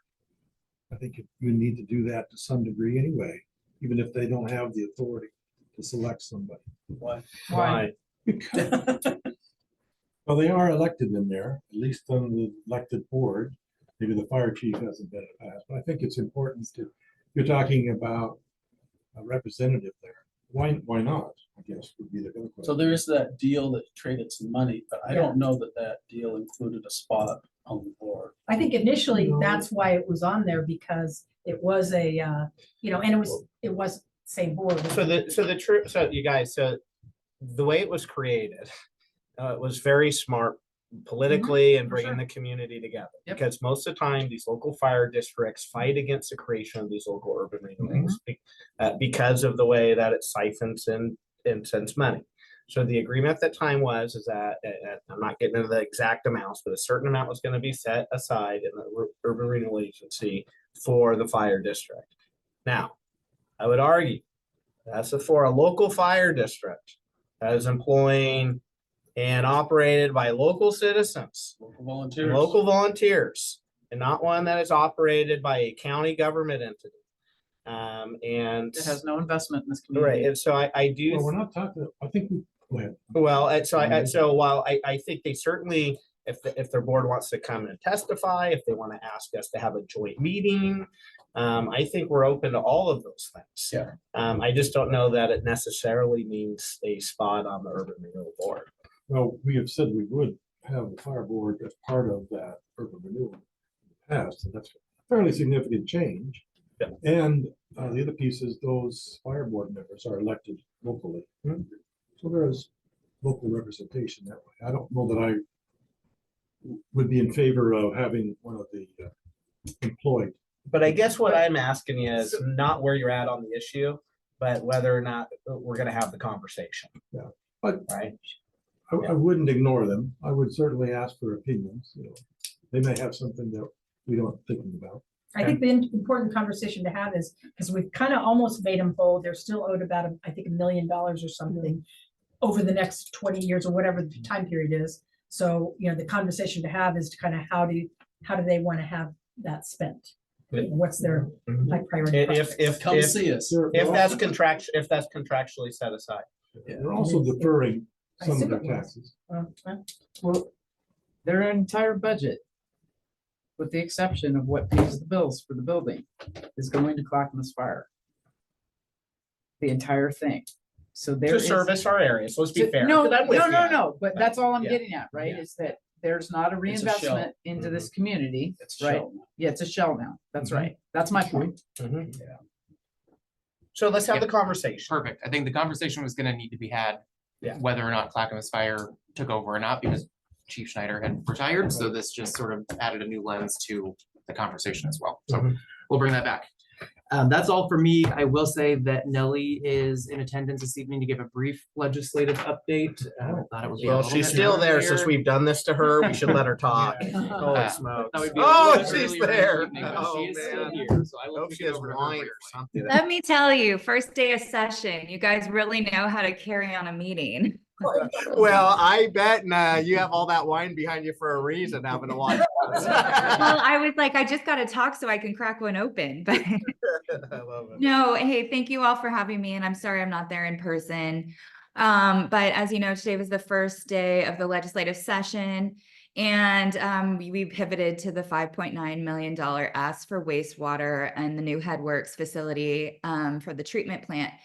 And, you know, over multiple conversations with the governor's office, with leadership, we've heard that the best kind of argument that we have right now is to ask our legislators to focus on system-wide infrastructure needs, not site-specific. And so that's one of the really great advocacy points that the city of Sandy has, is because that this new Headwaters plant will really service the entire community. So that's a good note. I'm trying to be as brief as possible because I know it's late, but last week we met with the governor's office to discuss her priority bill, the single priority bill that she has this year, that's the $500 million toward housing in a lot of different avenues. And that's Senate Bill 1537. And after meeting with the governor's office, we learned that the governor's side of her bill, she's really focused primarily on programs. Not all $500,000 of that would be directed toward programs, but grant programs that you would apply to afterwards. And then there's an independent effort going on in the House that's under Representative Gomberg. He's Central Coast, but he's small town infrastructure guy and has done very well for his community. One of the more senior members now in the legislature. And so he's working with the Speaker's office to come up with a list of individual projects. So as a result, he reached out to the League of Oregon Cities, and the League of Oregon Cities took kind of put together a spreadsheet of all the cities within the state of Oregon that are looking for local infrastructure projects. And Jeff Tyler and I worked on that and made sure that they were on that list. But then we also, so the understanding is that that's the main project. There are a lot of, it's interesting that they're working on individual silos, because in the past, we generally just work through legislative fiscal office, which is what we did last year.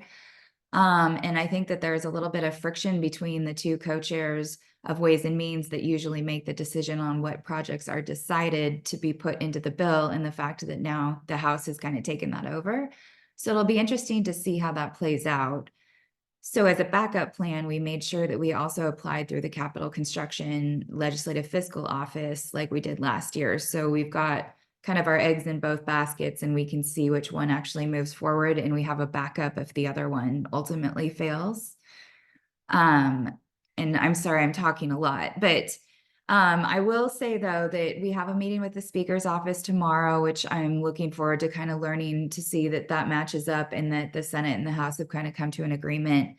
I am under the impression that the governor's office and both Gomberg's office have confirmed that they've been speaking and working closely together on the understanding that one's projects and one's programs. And then I even stopped into this part you'll enjoy. I stopped into Senator Bonham's office today, and John Swanson was sipping out of a Sandy cup, and he had our one pager on the top of his desk. And so, you know, we're definitely on the top of their radar, and I'm optimistic that we'll have a little bit more advocacy from their office this session. And I'm looking through my notes, what else did I miss?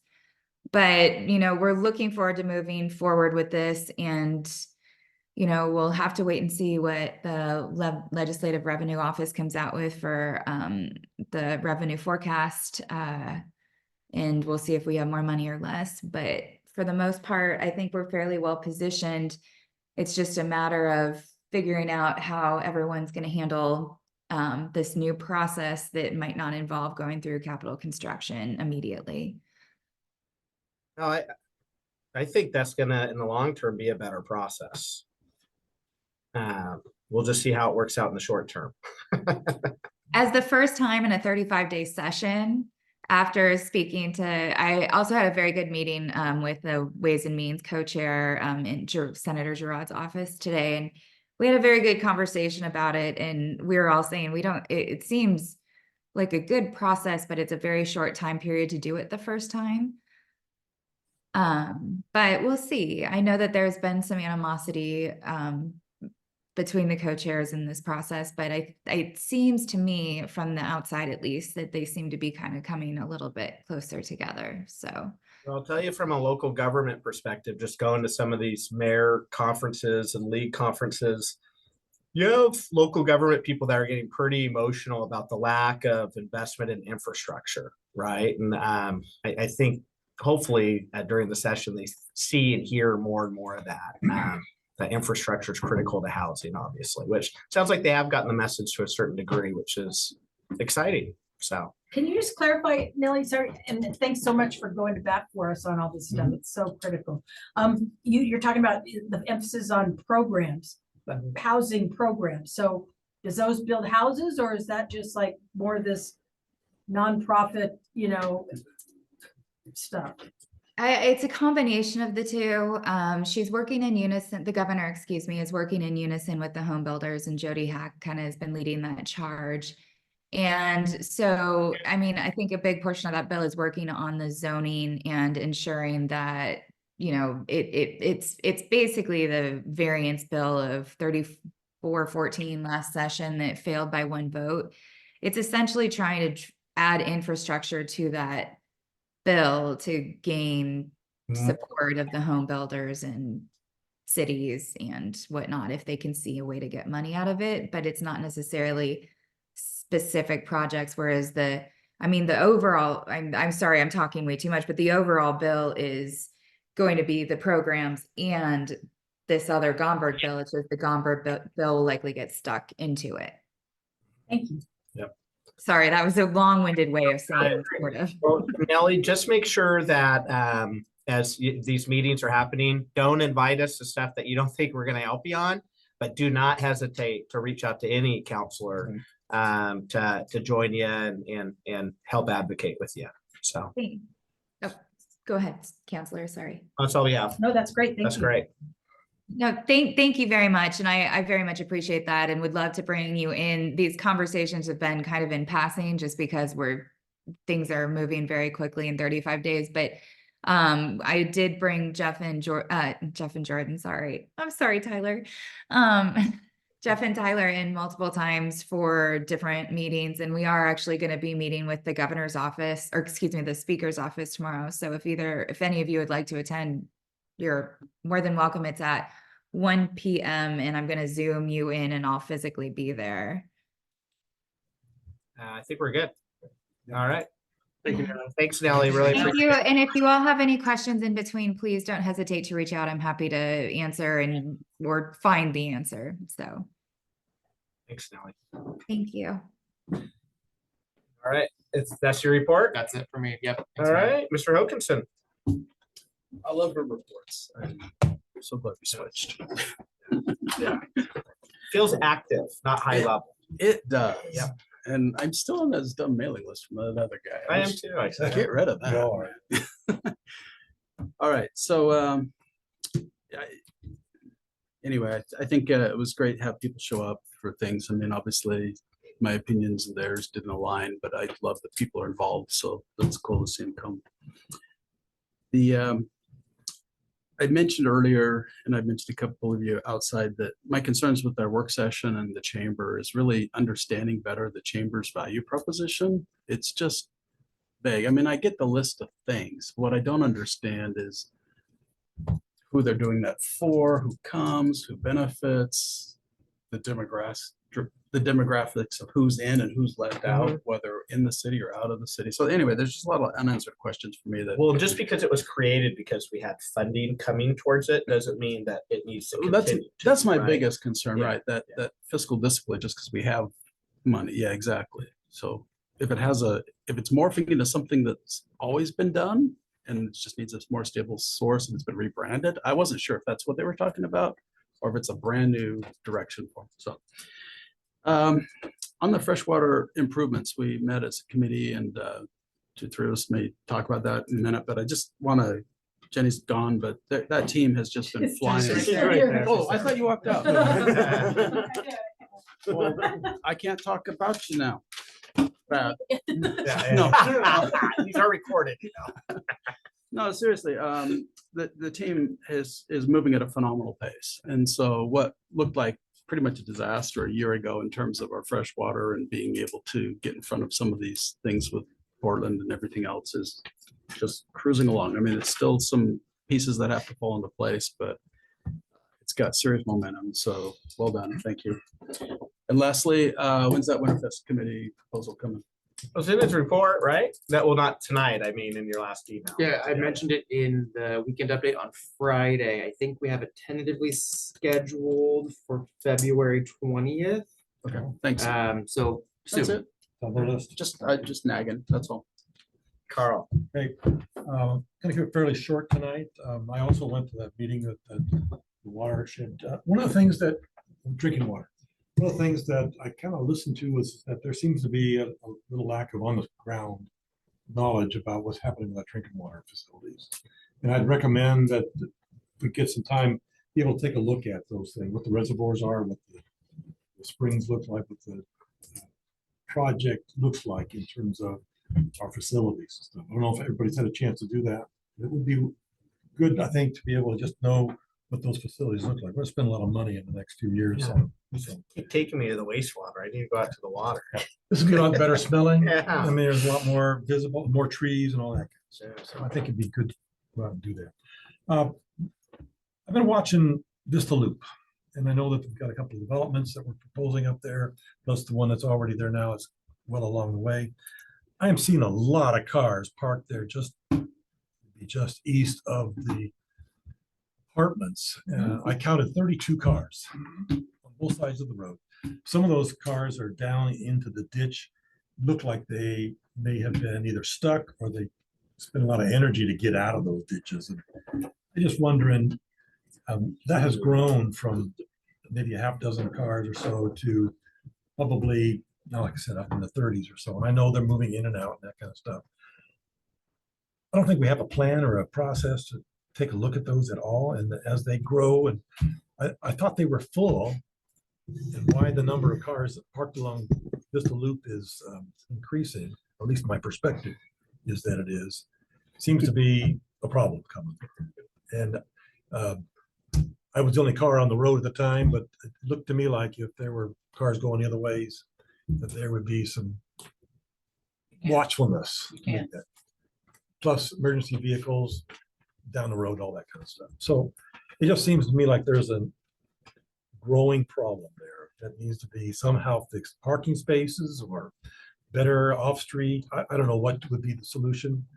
I get the part about the need for Starts in Salem. Yeah. Just one of those things that just doesn't look right. Okay. We're gonna get more of that. Yeah, Salem gets their way, right? Yeah, I don't see a lessening of the problem. I see a growing. And I'm gonna leave it at that. All right. Kathleen.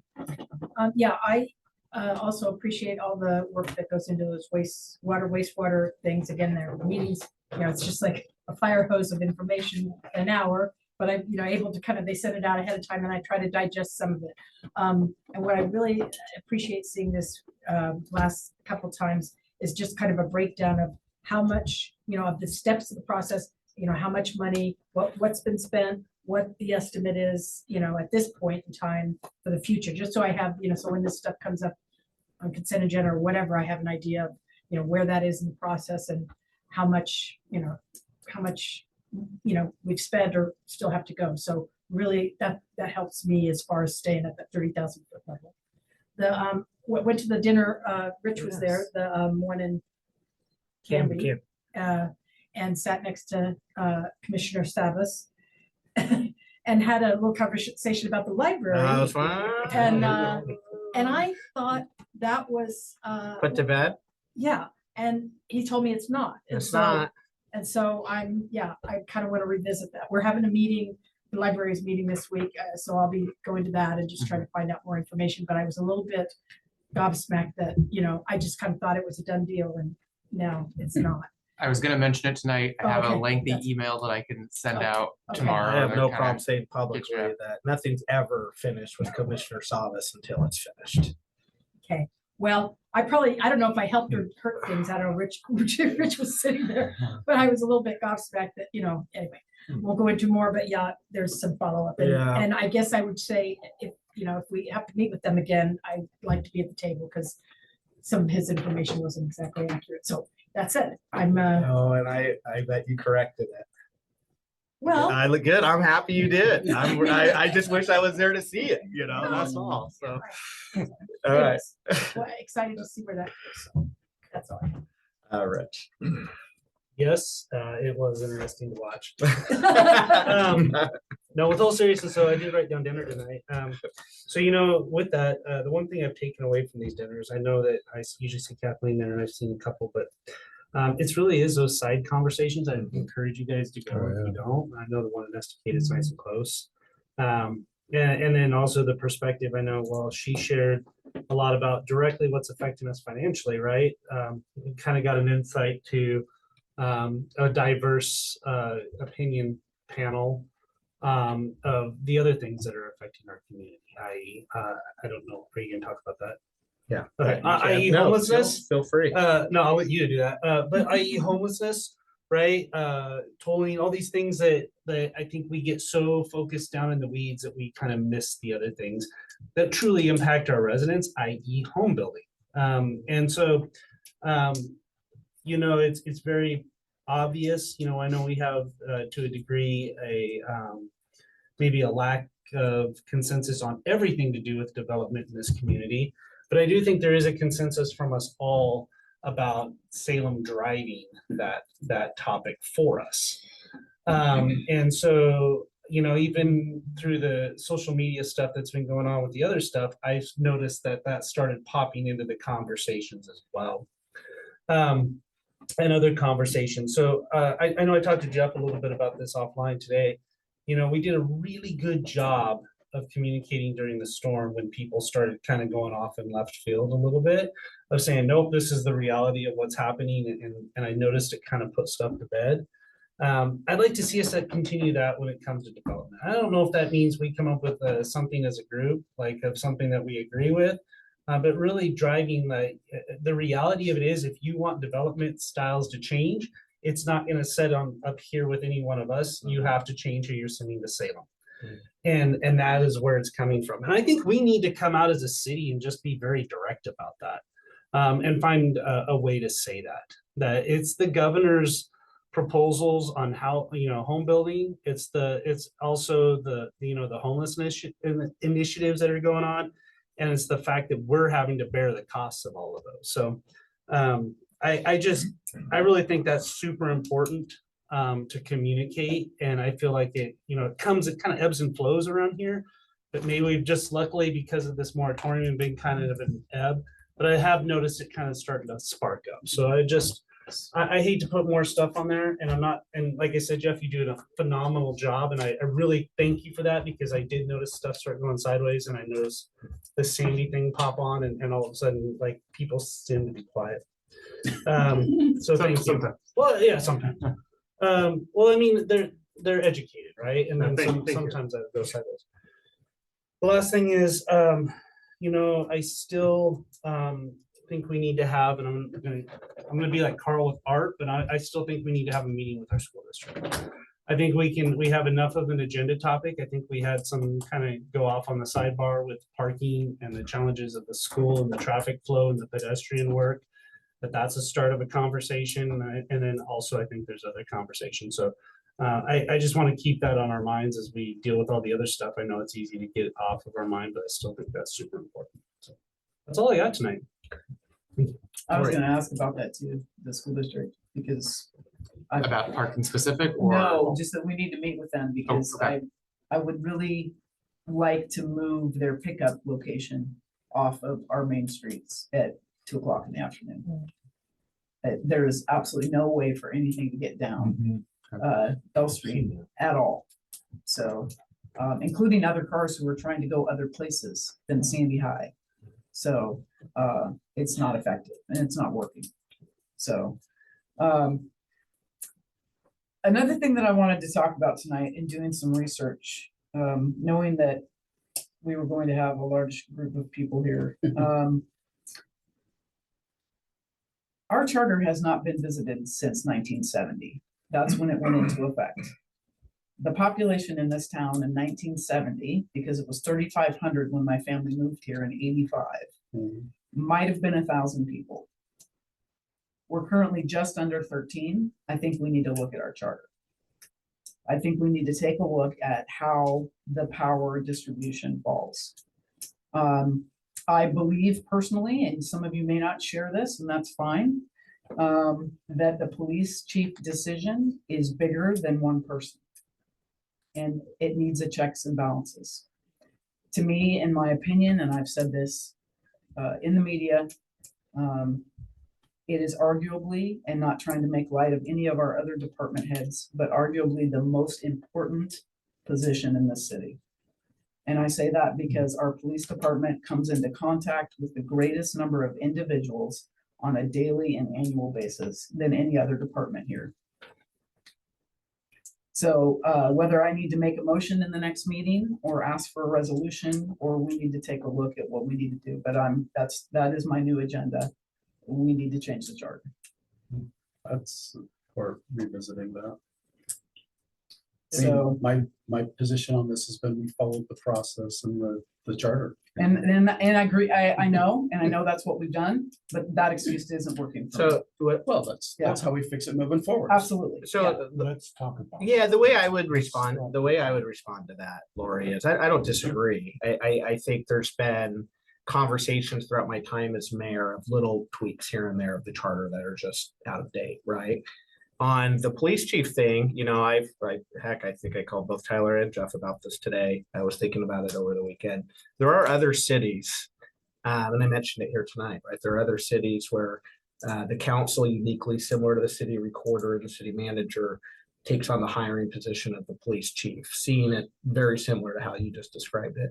City of Portland, they just went through a charter change, the chief position with the city manager, but the police chief is staying under the purview of the mayor proposed to the council, right? So they're keeping that separated out. I think that is something that we can and should look at. But I think because there's other things, I would want to go through a process of a committee, right? And to go and like, if we're going to do it, let's do it, right? Like, let's actually update the charter. Absolutely. And do it.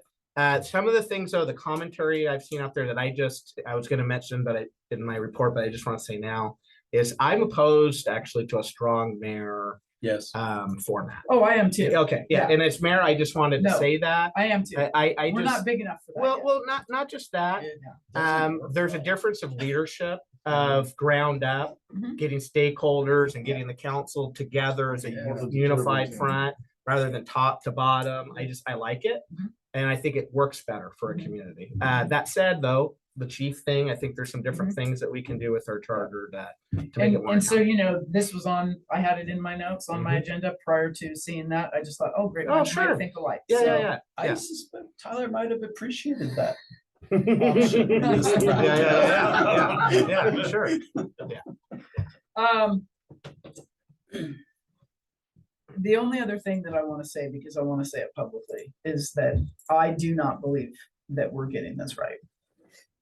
In fact, I will go on a limb and say that we are failing, both our police department and our community.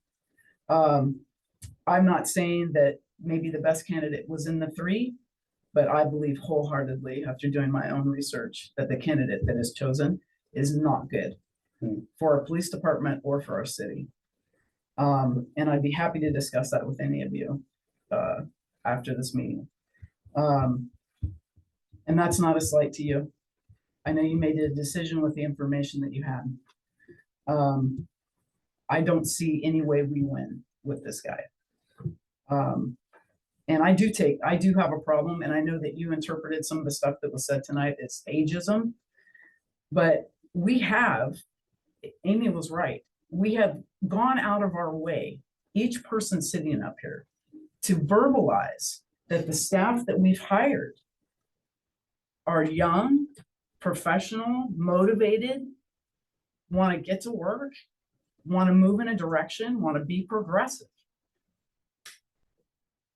Third retirement. This is a third retirement for somebody who's not looking to stay here long-term, who's looking to be here short-term, who's not looking to live in the community. And that's all I'll say. Thanks, Lori. Chris. I had a planning commission and we talked about block 3 comp plan review. So I encourage you to submit comments towards it because it came to us Monday and it's due, I think, in 2 days. So that's my reminder to you. Thank you. That's all we did at the planning commission. So we're already done it. I have not had an economic development meeting, so I can't comment about that. I was nervous about tonight with the number of people that were coming off of the social media I read and the comments they were going to say, but my only message I would add to my earlier comments was I think that we definitely need to do a look back on the way this process worked. And one of the things I brought up to you, Tyler, during the meeting was, when we sat down at that table as a leadership group, I was given a folder that had applications. We were given from the firm we hired. They said they had done a preliminary review. We asked some questions about that. One of them was a Google search, and the response was pretty much there was nothing unfavorable found. And after that meeting, and after the announcement, and after the social media, I did my own research, and boy, did I find some different things. And it questions what we did. So I'm wondering about that process and what can we learn from it so that it doesn't repeat itself.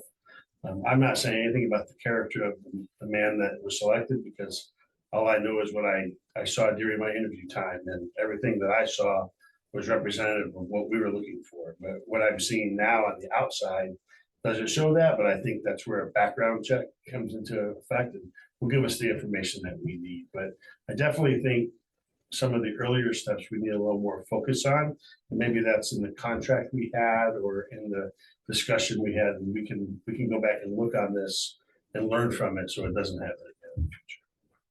All right, thank you. Well, I guess I said my piece earlier tonight on all that, but you conduct background checks for a reason. Absolutely. Right. And it takes a lot more than unsubstantiated comments on social media. And it's frustrating when it's like, hey, check out this article, and the article is actually like not a negative article, but you got to go to the comments to find it by unsubstantiated people. And I'm not saying that what it's saying is right or wrong. I'm just saying it's unsubstantiated, and that's why you do background checks. And so we're going through that process on this, and it will come back. But the thing I didn't say tonight that I wish I had was this was a good reflection of our community, right? As far as how everybody came in and sat respectful during the meeting and addressed us and the dialogue. I mean, there's a lot to be proud of, I think, as a community with what went on here tonight. The legislature, one thing I just want to say to all of you is I think it's a short session, so it's not going to take a long time to gut check. It's not going to take a lot of gut checks, but I think there's going to be a moment of a gut check for us, especially on this big piece of legislation that the governor's office is pushing.